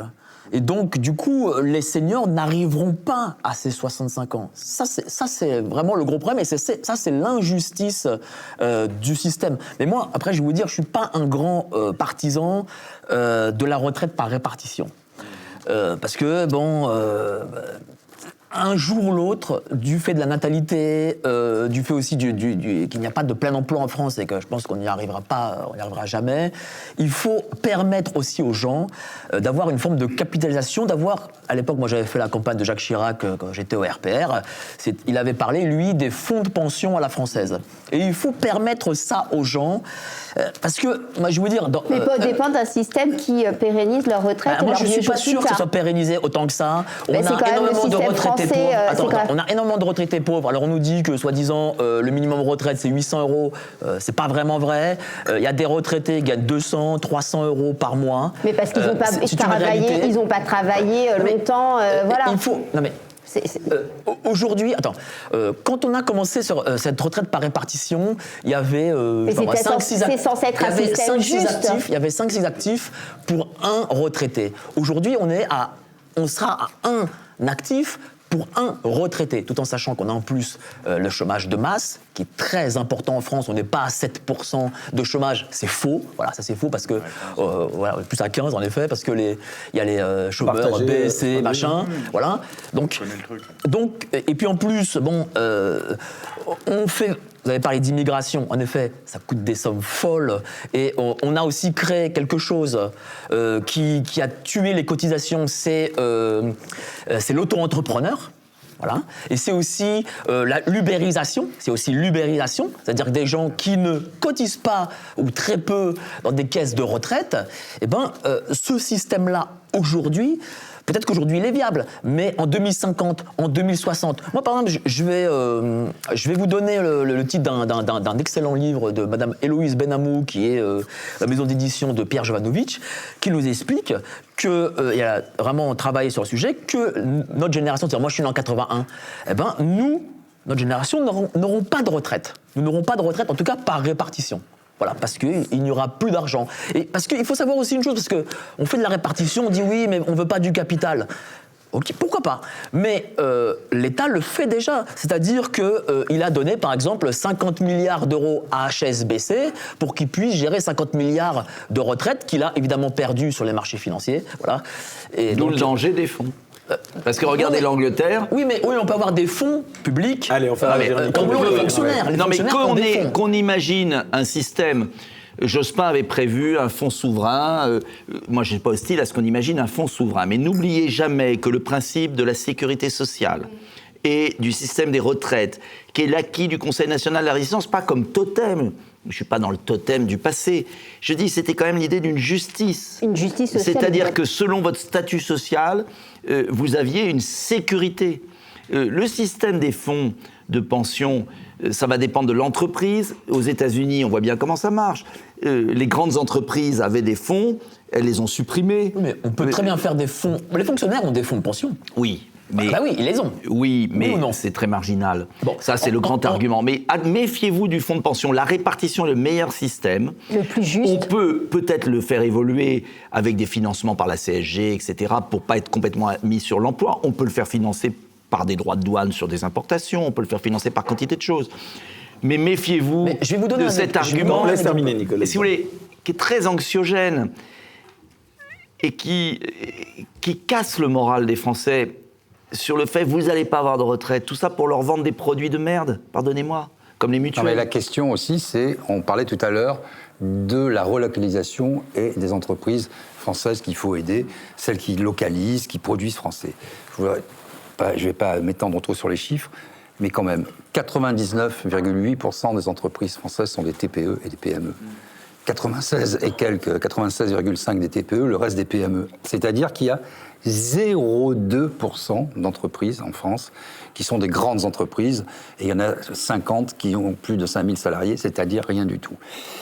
50% des salariés sont employés par les TPE et les PME, et les 50 autres par ces grandes entreprises qui sont souvent des multinationales, je l'ai déjà dit tout à l'heure, qui n'ont pas leur siège en France. Le fait qu'elles ne gardent pas en leur sein, pour rebondir sur ce que disait Mike, les seniors. J'écoutais ce matin un débat lunaire sur France Info où il y avait Thomas Porcher, une économiste, dont Sophie Chussot, un nom comme ça, je ne me souviens plus. C'était lunaire. Elle disait non mais il faut expliquer aux grandes entreprises qu'il faut garder des seniors qui sont...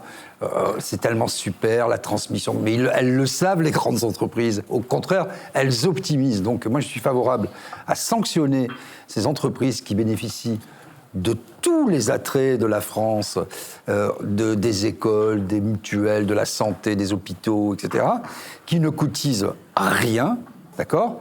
Et après, on nous dit qu'il y a un problème de financement des retraites, mais elles foutent à la porte tous les seniors à 50 ans. Parce que la réalité de ces entreprises, c'est qu'à 50 ans, vous êtes un vieux croulant, improductif. Pourquoi ? C'est pas qu'elles le pensent et qu'elles font des études. C'est qu'elles préfèrent embaucher des jeunes... Bien sûr. Qui coûteront moins cher. Qui coûteront moins cher, qui seront malléables. Il y a beaucoup d'auto-entrepreneurs dans les entreprises, beaucoup d'ubérisation. Et donc, les indemnités qui seront versées pour des carrières moins longues pour les anciens, les seniors, j'ai horreur de cette expression, parce qu'à 48 ans, on n'est pas un senior, on est dans la force de l'âge, de l'expérience, et on a de la vigueur, et on a beaucoup de choses à apporter. Voilà, mais qui s'est vraiment attaqué à ce problème en France ? Personne. C'est volontaire. Mais bien sûr que c'est volontaire. C'est volontaire, c'est pour ça que c'est bien très sûr, compliqué d'analyser. quand vous voyez que Total, Renault, Novartis n'ont pas payé d'impôts sur le revenu en France et ont leur siège social aux Pays-Bas ou ailleurs. McKinsey, mais vous dites, mais mais encore McKinsey, c'est pas français, mais Renault. Mais la justification donnée par le gouvernement, elle est fausse. C'est l'idéologie. Non, mais alors, La justification du gouvernement, très brièvement. c'est, je pense, là, il a un deal avec l'Union européenne. Voilà. Deal avec l'Union européenne. Mais ils s'en sont pas cachés. Et deuxième point, volonté de dynamiter. Macron est en train de casser l'hôpital public. Non, mais il a cassé l'hôpital public parce que ce qu'il a fait sur l'hôpital public, à terme, ça veut dire que le système va exploser. Il fait la même chose sur le système de retraite par répartition. Mais imaginez le marché que représente la France. Mais bien sûr. Avec l'épargne qu'ont les Français. Nous avons le pays avec le Japon qui a l'épargne la plus élevée du monde. Imaginez si vous arrivez à torpiller le système de retraite par répartition. Mais imaginez le marché que c'est. C'est le dernier rempart. C'est encore la dernière chose qui résiste. C'est le dernier truc qui résiste. Donc il faut le démolir. Et alors, juste sur la Commission européenne, c'est pas un fantasme. Rappelez-vous, il y a 2 mois et demi, Ursula von der Leyen a fait une conférence de presse avec Emmanuel Macron, l'admonestant, lui le bon petit élève, oui, Ursula, je vais vous faire le chèque pour la France, parce que vous avez accepté, Monsieur Macron, l'a dit devant tout le monde, hein, c'était une conférence de presse, de réformer votre système des retraites. Je rappelle aussi quand même un fait important. Macron nous a dit d'abord que c'était parce que le système... D'abord, il n'y avait pas de problème. Vous vous rendez compte? Et du soft aussi, oh là là... C'est horrible, ces gens de droite qui veulent réformer les retraites. Tout ça parce qu'à l'époque, il voulait nous caser sa réforme à point. Donc il nous disait, il n'y a pas de problème, mais voilà, je mets la réforme à point. Ça, c'était un grand moment, la réforme à point. Ce qui n'était pas d'ailleurs... Enfin, sous certaines conditions, c'était complètement idiot. C'est vrai, mais ce serait trop long à expliquer. Voilà. Donc il y a cette question-là. Ils ont négocié complètement cette histoire des retraites. Ils n'en voulaient pas. Alors après, il nous a dit... C'est pour sauver le système de répartition parce qu'évidemment, ce n'est plus financé. Ensuite, il nous a dit, c'est pour l'écologie, parce que c'est l'enjeu majeur du siècle, etc. Ensuite, il nous a dit, je n'invente rien, c'est pour sauver l'école et sauver l'hôpital. Alors, il faudrait savoir, est-ce que le système des retraites est en danger ou est-ce que c'est pour sauver l'école? Non, moi je vais vous dire, c'est parce qu'un, il a fait un deal avec la Commission européenne, et je ne parle pas de l'Union européenne, et deux, parce que M. Macron, qui a quand même un ego assez important, veut avoir dans son escarcelle une réforme, parce qu'il n'a aucune réforme. Et il veut dire, en fait, je suis le seul, je n'ai pas trouvé d'autre explication rationnelle, elle vaut ce qu'elle vaut, président de la République, qui a osé, ou Premier ministre, ou dirigeant, depuis Juppé, à enfin faire la réforme des retraites que tout le monde nous promet. Il y a une autre chose. Non, mais mais ça c'est tout le. Non, mais d'abord, il y a un autre objectif très politicien, qui est de tuer LR. Parce que soit LR accepte la réforme des retraites et est mort électoralement, soit LR refuse la réforme des retraites et est mort électoralement. Donc, je veux dire que derrière le grand cinéma, il fait coup de triple. Il sert ses copains de BlackRock, il sert l'Union européenne et il tue LR. Voilà. Il culpabilise encore une fois les Français. Il culpabilise les Français. En disant que tout est de leur faute, alors que ce sont pire des que choix, ça, il dit, et ça faut le dire aux personnes âgées qui nous regardent, il se donne le beau rôle en disant, voyez, c'est grâce à cette réforme que vous allez avoir votre retraite. Et ça, c'est vraiment immonde. Parce que la retraite des personnes âgées d'aujourd'hui, elle n'est absolument pas en danger, elle est payée par ceux qui bossent. Donc, c'est vraiment le cynisme à l'état pur. Oui, mais pardon, Nicolas Dupont-Aignan, l'âge de départ à la retraite, il est moins élevé en France qu'ailleurs. Comment vous expliquez cet écart? Il y a une chose que vous oubliez, c'est que la France, à la différence des autres pays, a une natalité beaucoup plus forte. Et que les gens partent plus tôt en France qu'en Allemagne, en Italie ou en Espagne, parce que vous avez des générations qui arrivent sur le marché du travail qui sont plus importantes que dans ces pays-là. La chute de la natalité dans les pays voisins date d'il y a 20 ans. Et donc, vous avez des générations, il n'y a plus. Donc, ils ont besoin. Nous, tout le monde nous explique que et parfois il y a des entreprises mal intentionnées, mais il y en a aussi parfois qui font partir parce que vaut mieux mettre quelqu'un à 59 ans qui va avoir sa retraite à 61 ans après avec les phénomènes de pré-retraite et embaucher un jeune. Donc il n'y a pas ça dans les autres pays. Nous avons une natalité encore assez élevée. Faut pas non plus. C'est notre chance. On a la chance dans notre pays d'avoir une natalité forte. Il faut la conforter, il faut réussir l'assimilation, il faut bloquer les flux migratoires, on sait ce qu'il faut faire. Mais on n'a pas la même situation démographique, donc c'est normal qu'on ait des gens qui partent plus tôt en retraite que dans d'autres pays. Greg. Et puis, je crois aussi, alors là, ça y est, je vais prendre, parce que plusieurs fois, il a dit, on va dire que je suis complotiste, donc je vais le décharger un peu, comme ça j'aurai la palme pour la soirée, il sera peinard. Non, mais être complotiste, c'est quelqu'un qui a raison 3 mois avant. Donc, ça va. Il y a aussi...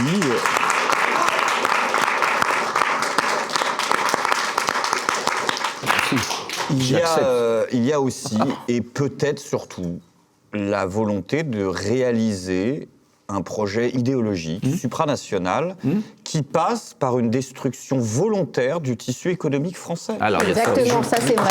Il a totalement raison. Et qui est que Macron casse volontairement le tissu économique français. Les gens sont sidérés de voir qu'il ne sort pas du marché européen de l'énergie alors que ça prend une ligne de texte sans aucune conséquence parce qu'il veut détruire notre économie, pour arriver devant des électeurs français qui sont les électeurs les plus réticents à la construction européenne avec nos amis britanniques.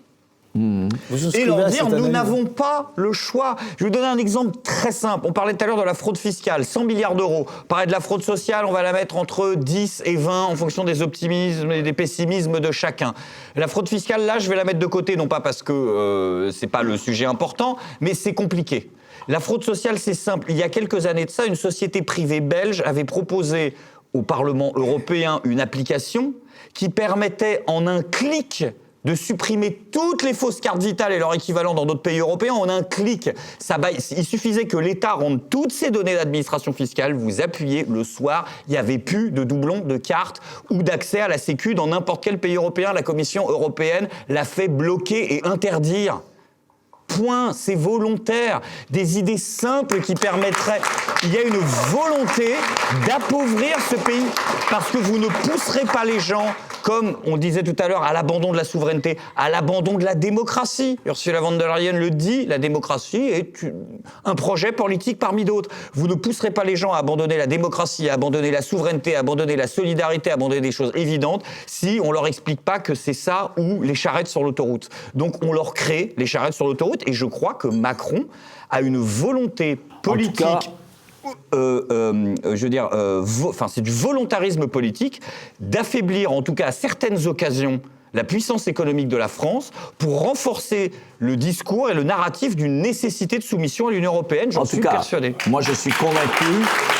Je sais pas. En tout cas, je suis convaincu qu'il est là. Il travaille au service des grandes entreprises qui pillent le pays. Et la preuve, c'est que les grandes entreprises étrangères ont plus d'avantages fiscaux que les PME, les artisans, les commerçants, ceux qui bossent. C'est quand même étonnant. C'est quand même étonnant. Donc déjà, au moins qu'on rééquilibre.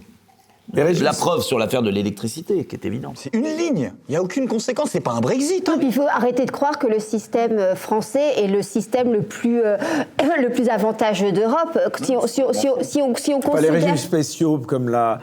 RATP, la SNCF, alors attention, sur les régimes spéciaux, non, je sais que c'est pas populaire. D'abord, ils ont été énormément serrés, il faut être honnête, ils ont été contraints. Sur les régimes spéciaux, c'est la contrepartie de demandes de travail le week-end et la nuit, notamment des cheminots, et je ne défends pas les cheminots pour les cheminots, mais il y avait des contreparties. Et les régimes spéciaux ont déjà été très compressés. Sauf ceux de nos amis députés et sénateurs. Voilà, ça je suis d'accord. Encore que ça a été quand même... Ça a été comprimé quand même. Les privilèges ont été quand même enlevés. Il y a que sénateurs où c'est resté. Oui, mais députés, c'est fait. Députés, c'est régime général. Régime général. Donc, ce que je veux dire, c'est que moi, j'étais pas hostile au système à points. Je l'avais même proposé en 2012, mais un vrai système à points juste, parce que ça permettait de faire la clarté. Simplement, on a 42 régimes. Le système à points ne pouvait être mis en place qu'à l'italienne, c'est-à-dire la clause du grand-père, c'est-à-dire la nouvelle génération.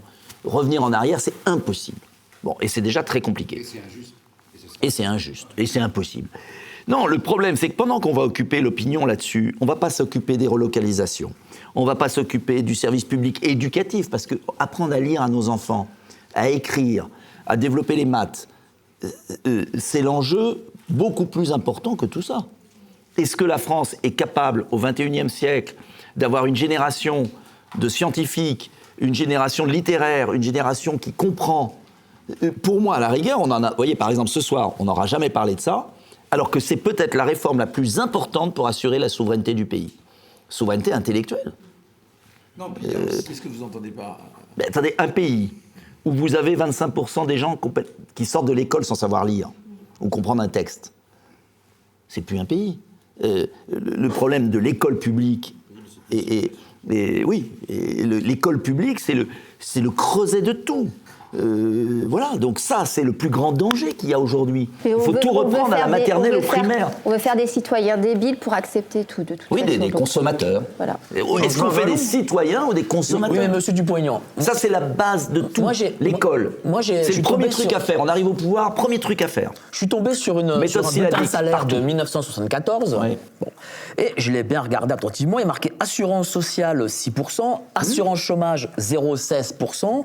Et il n'y a que 3 lignes de cotisation, c'est dire. Et retraite de 70%. Vous avez vu, c'était en 74. Aujourd'hui, on peut dire qu'on a multiplié par 10 et le nombre de livres. Je vous envoie mon livre Où va le pognon aux éditions L'Archipel, je fais de la pub, parce que j'ai pas eu l'occasion d'en faire. Donc, même si moi je suis pas d'accord avec cette réforme actuelle, est-ce qu'il ne faut pas faire une réforme différente peut-être? Mais je vous propose des réformes, je vous propose de mettre fin, moi j'estime à 20 milliards les 5 millions de fausses cartes vitales et de faux numéros d'immatriculation de sécurité sociale. Rapport Sénat, Assemblée nationale, Cour des comptes de gauche, de droite et tout. 20 milliards, allez, on en prend la moitié, 10. L'Union européenne, Chirac, Jospin donnaient 1 milliard. Avec Macron, on est passé de 7 à 11, on va passer à 15. 10 milliards en plus, mais vous vous rendez compte? Pour une organisation qui nous fait du mal. Et je ne parle même pas de l'immigration. Donc si vous tapez fraude sociale, Union européenne, allez, on divise par 2 l'Union européenne, on leur donne déjà 5 milliards, ça serait pas mal. Et fraude fiscale, fraude à la TVA, escroquerie à la TVA, j'ai tout recensé dans Où va le pognon, vous avez tout. Vous avez déjà les 15-20 milliards sous la main. Oui, mais ces 15-20 milliards, vous les mettez en J'avais proposé de réduire de 10%, d'augmenter de 10% le salaire net en réduisant de 30% les charges salariales. Et c'est payé. Oui, mais d'accord. Et là, vous redonnez dire qu'on va diviser par 2 la fraude fiscale, sociale, très bien, pourquoi pas? On peut le faire. Mais par exemple, la fraude fiscale, comment on peut prendre de l'argent à ces grandes sociétés qui arrivent à faire des évasions? Non, attendez, sans aller là-dessus. Est-ce qu'on a les gens, par exemple, au Trésor? Est-ce qu'on a la loi derrière? La Belgique l'a fait sur les escroqueries à la TVA. J'avais écrit un bouquin, Les voleurs de la République, là-dessus. J'ai fait un rapport. Alors, il y a eu des progrès quand même sur certains trucs. Mais les escroqueries à la TVA, mais là aussi, c'est lié à l'Union européenne qui a mis en place un code douanier qui, finalement, permet tout. La chute libre de la TVA est liée aux fraudes gigantesques. C'est même pas des fraudes, c'est du vol. C'est des circuits criminels. Vous pouvez récupérer 10-15 milliards. Donc, qu'on ne me dise pas qu'il n'y a pas d'argent. De toute façon, dans un système où vous avez 56% de dépenses publiques, vous n'allez pas me dire qu'on ne peut pas trouver de l'argent. J'ai envie de me tourner vers Didier Maistre parce que surtout cette séquence sur les retraites, elle va être un véritable test politique et social. Est-ce que vous ne craignez pas que nous assistions à une nouvelle vague de mouvements sociaux, voire une nouvelle vague de gilets jaunes ou assimilés? Là, c'est vers toi, Didier, que je me tourne puisque tu les as vécus. Il y a 2 ans... Comme je filmais... que ça part pas, c'est pas parti de la même façon. Enfin, il y a 2 ans, rien à voir. Je filmais les Gilets jaunes et j'avais dit un jour ou l'autre, parce qu'on passait devant des commerces, et puis il y avait parfois des artisans, des commerçants ou des employés qui faisaient la grise mine, qui maugraient, pourquoi ils sont dans la rue, on ne peut pas travailler. Et j'avais dit, c'était il y a 2 ans, un jour ou l'autre, tout le monde sera Gilets jaunes. Bon. Je ne suis pas sûr que le mouvement des Gilets jaunes, sous sa forme actuelle, fasse florès. On le voit aujourd'hui, il y a plus grand monde dans les rues. En revanche, taper les gens au portefeuille et taper les gens dans leur famille, dans leur vie quotidienne, ça, oui. Le problème aussi, c'est qu'il y a un problème de représentativité, on l'a dit, mais aussi de représentativité des syndicats. Oh oui. Des syndicats. Les plus grands escrocs de France. Quand vous avez le syndicat des boulangers, oh oui. J'ai regardé tous les chiffres et je vais vous donner les bons chiffres pour les entreprises.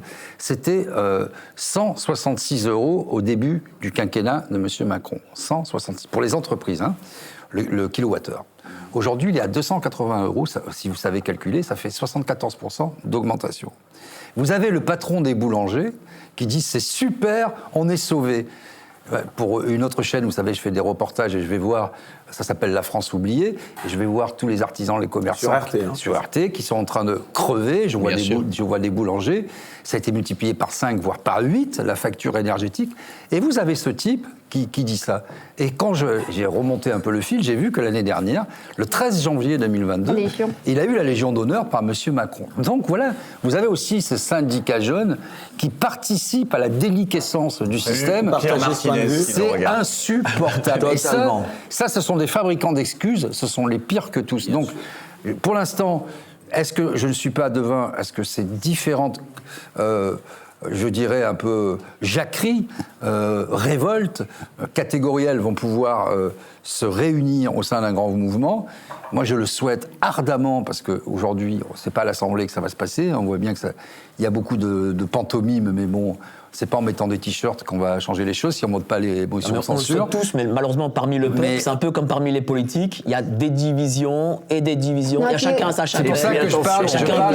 Il faut quand même le dire, moi je suis allée à la manifestation on était ensemble à la manifestation des Gilets jaunes. Il y avait très peu de monde. Il y avait très peu de monde. Et qu'est-ce qu'ils vous disent les gens là-bas? C'est qu'ils s'en sont pris tellement plein la tronche pendant des mois et des mois qu'aujourd'hui, ils n'ont plus envie de descendre dans la rue pour se faire éborgner et maltraiter. Et moi je l'ai vécu, j'ai vu comment ça se passe. On a dit que là c'était illégal, pourtant c'est bien ce qu'ils font, les CRS, quand ils encadrent les Gilets jaunes. Il n'y a plus de possibilité de se révolter et de dire ce que l'on pense dans la rue. Donc on a une Assemblée nationale qui est complètement... On peut même plus prendre le drapeau français. Voilà, excusez-moi, quand même une Assemblée nationale, je dis pas ça pour vous forcément, mais qui est complètement nulle. Qui est complètement nulle. On ne peut plus descendre dans la rue parce que sinon on s'en prend plein la gueule et on risque sa vie. Donc mais tu étais... Si. Et du coup, qu'est-ce qu'il nous reste? Qu'est-ce qu'il nous reste? Gazé, je crois, un peu, non? Hein? Tu t'es un peu fait gazer, je crois. On a pris un peu dans le visage. Et aujourd'hui, c'est ça. C'est aujourd'hui les gens. Enfin, on est en train de. Fais confiance à l'Assemblée nationale. Non, mais je ne fais pas du tout confiance à l'Assemblée nationale. C'est de retour. Ça va aller, ces gens-là ne travaillent que pour eux, pour être réélus à leur siège, mais ils ne travaillent pas pour le bien commun. Je ne dis pas ça pour tout le monde. Je dis pas ça pour tout le monde. Méfiez-vous, oui, de l'amalgame, parce que plus vous avez raison sur beaucoup. Mais pas tous, loin de là. Et attention, mais parce vous êtes que minoritaire. Mais on est minoritaire parce que beaucoup de gens se disent ça sert à rien. Si les gens se disaient au moment de voter ça sert, on ne serait pas minoritaire. Mais vous n'êtes pas minoritaire, vous êtes majoritaire à l'Assemblée nationale. Mais on est majoritaire. Et pourtant, mais divisé. Toutes les lois que M. Macron a voulu faire passer sont passées. Oui. Merci 49.3 aussi. Non mais je suis désolé.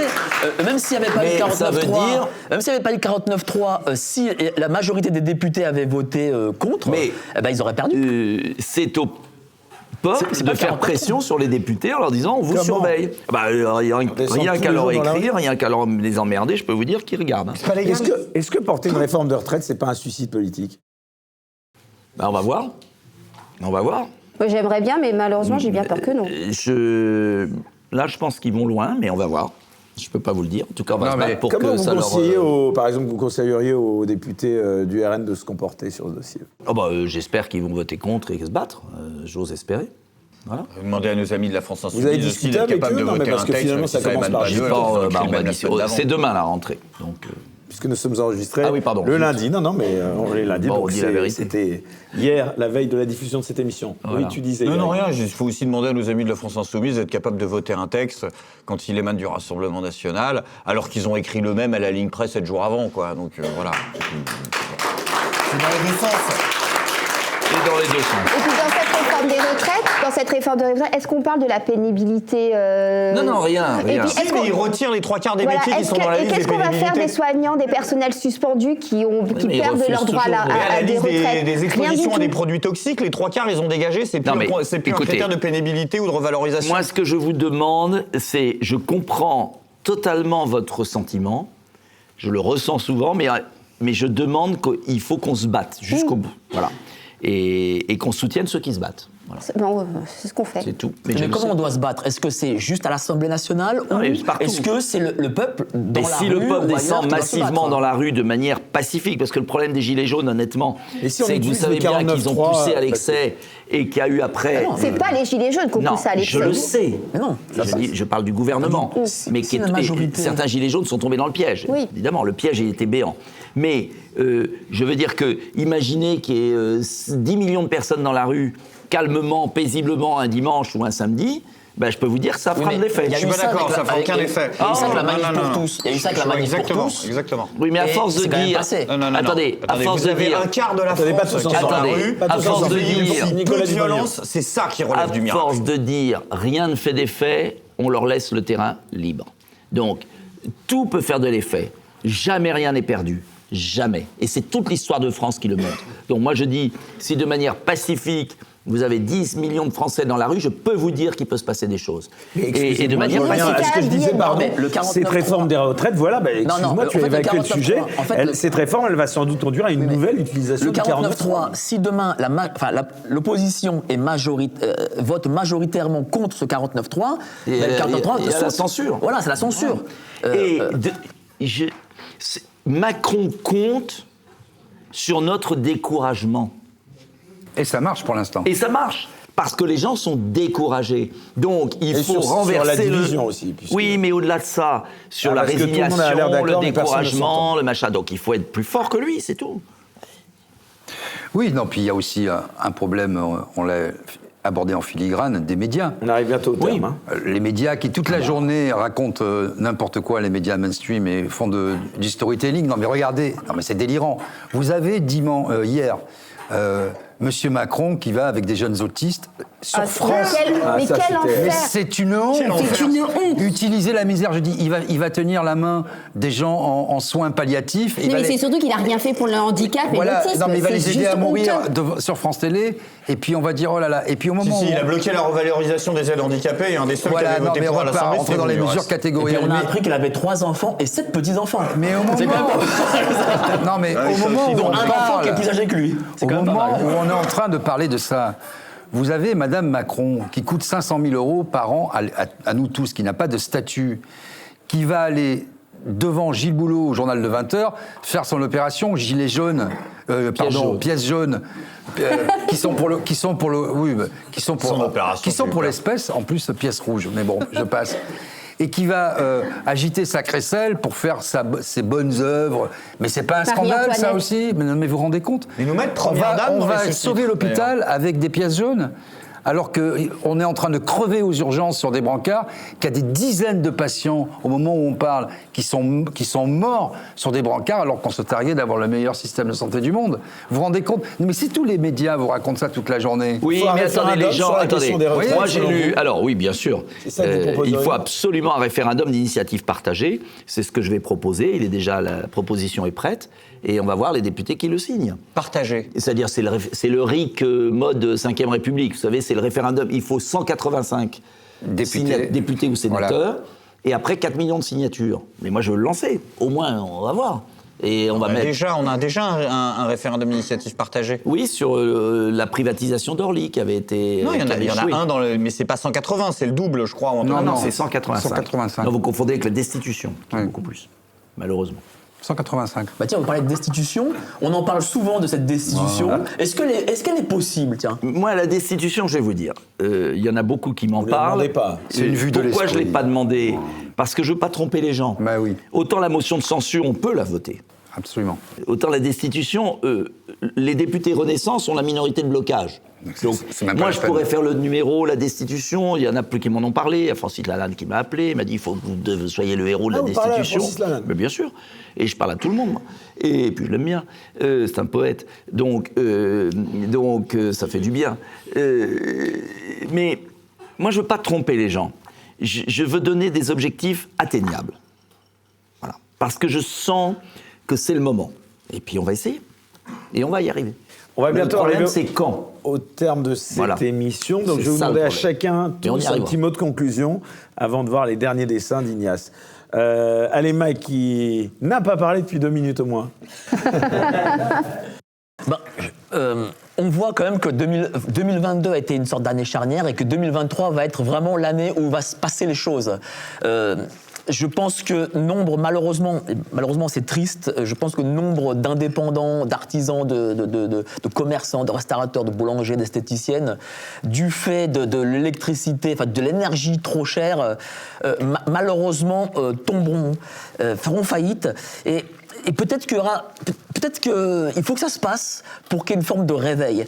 Parce que vous savez, la liberté, quand on nous a mis le pass sanitaire, on a imposé le pass sanitaire, eh ben ça n'a pas fait bouger les gens. Parce que malheureusement, la liberté n'est pas la valeur essentielle dans la France de 2022. Mais je pense que l'économique, et les gens sont vraiment très touchés. Et je vous dis, moi j'habite Paris, malheureusement, parce que du coup, j'ai l'impression que les gens sont endormis ou hypnotisés.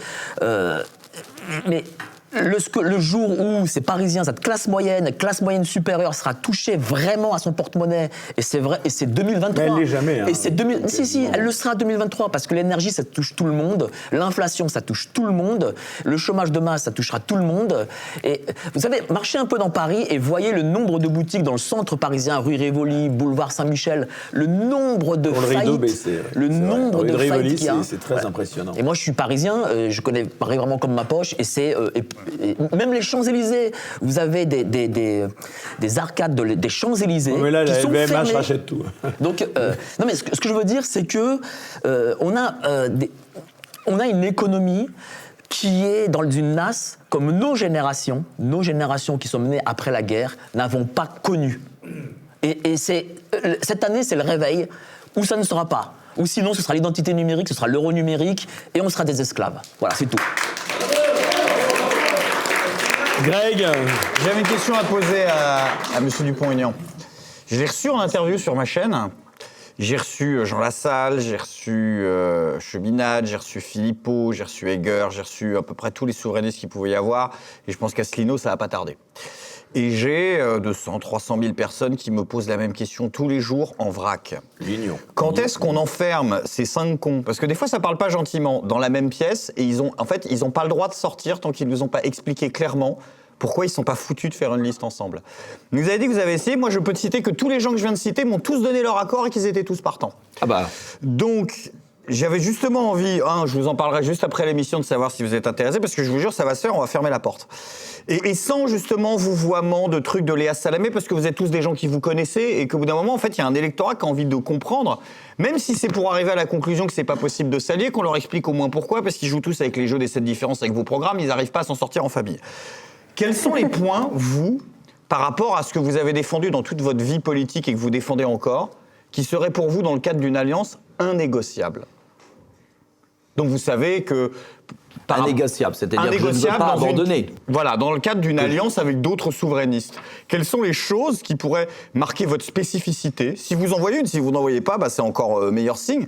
Qui serait pour vous, non, ça par contre, c'est mort. Voilà, comme des gens pourraient dire, je sais pas, le mariage de telle ou telle réforme précise ou tel truc, moi, c'est pas possible, s'il y a ça, j'y vais pas. Moi, j'ai écrit sur mon site internet les 10 points d'un programme de salut public, vous pouvez le voir. On l'a fait au mois de... C'était quand? C'était il y a 6 mois, justement. Mais je peux vous dire qu'on a déjeuné ensemble, avant la présidentielle, avant les signatures, avec Philippot, Asselineau et moi. Et on s'est tous engagés autour de la table. J'ai dit, si j'ai pas mes signatures, je soutiendrai celui qui les a. Qui a payé la différence? Philippot a dit la même chose, et Asselineau a dit la même chose. Voilà.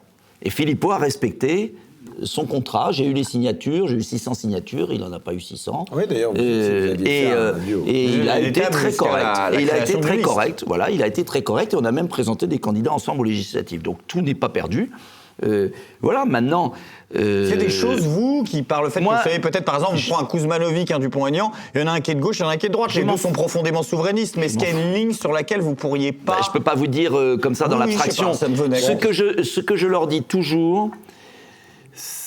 Parce que peut-être j'ai été élu local pendant 22 ans, que j'ai quand même du métier dans la vie politique, c'est que le mieux est l'ennemi du bien et que je ne voudrais pas qu'on fasse des fixations obsessionnelles chacun pour avoir tout parfait. Je préfère un programme de salut public sur 10 points minimum où on sauve le pays plutôt que de vouloir la perfection partout. Je vais vous donner un exemple avec Philippot, on en discute souvent, le Frexit. Je lui dis, si ça s'appelle autrement, que c'est la renégociation et qu'on ne fait pas peur aux Français, c'est peut-être mieux que de parler Frexit et finir à 3% éternellement. Parce qu'ils ne sont pas mûrs encore. Et que la renégociation que je propose, elle est très proche du Frexit, mais elle est beaucoup plus, je pense, enveloppante. Voilà. Des choses comme ça. Par exemple, avec Zemmour, je lui ai dit 100 fois qu'il y avait une limite pour moi à ne pas dépasser, c'est que j'estime, je suis assimilationniste.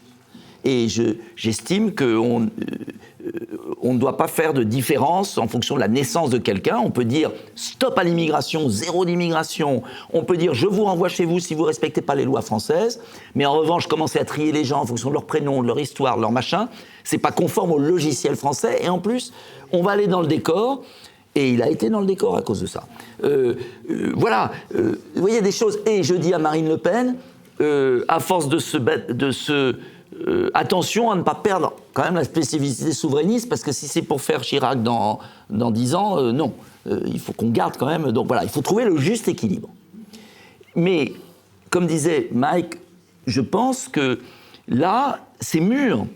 Parce que pour la première fois, ils ne peuvent plus arroser l'argent public. Il n'y a plus d'argent.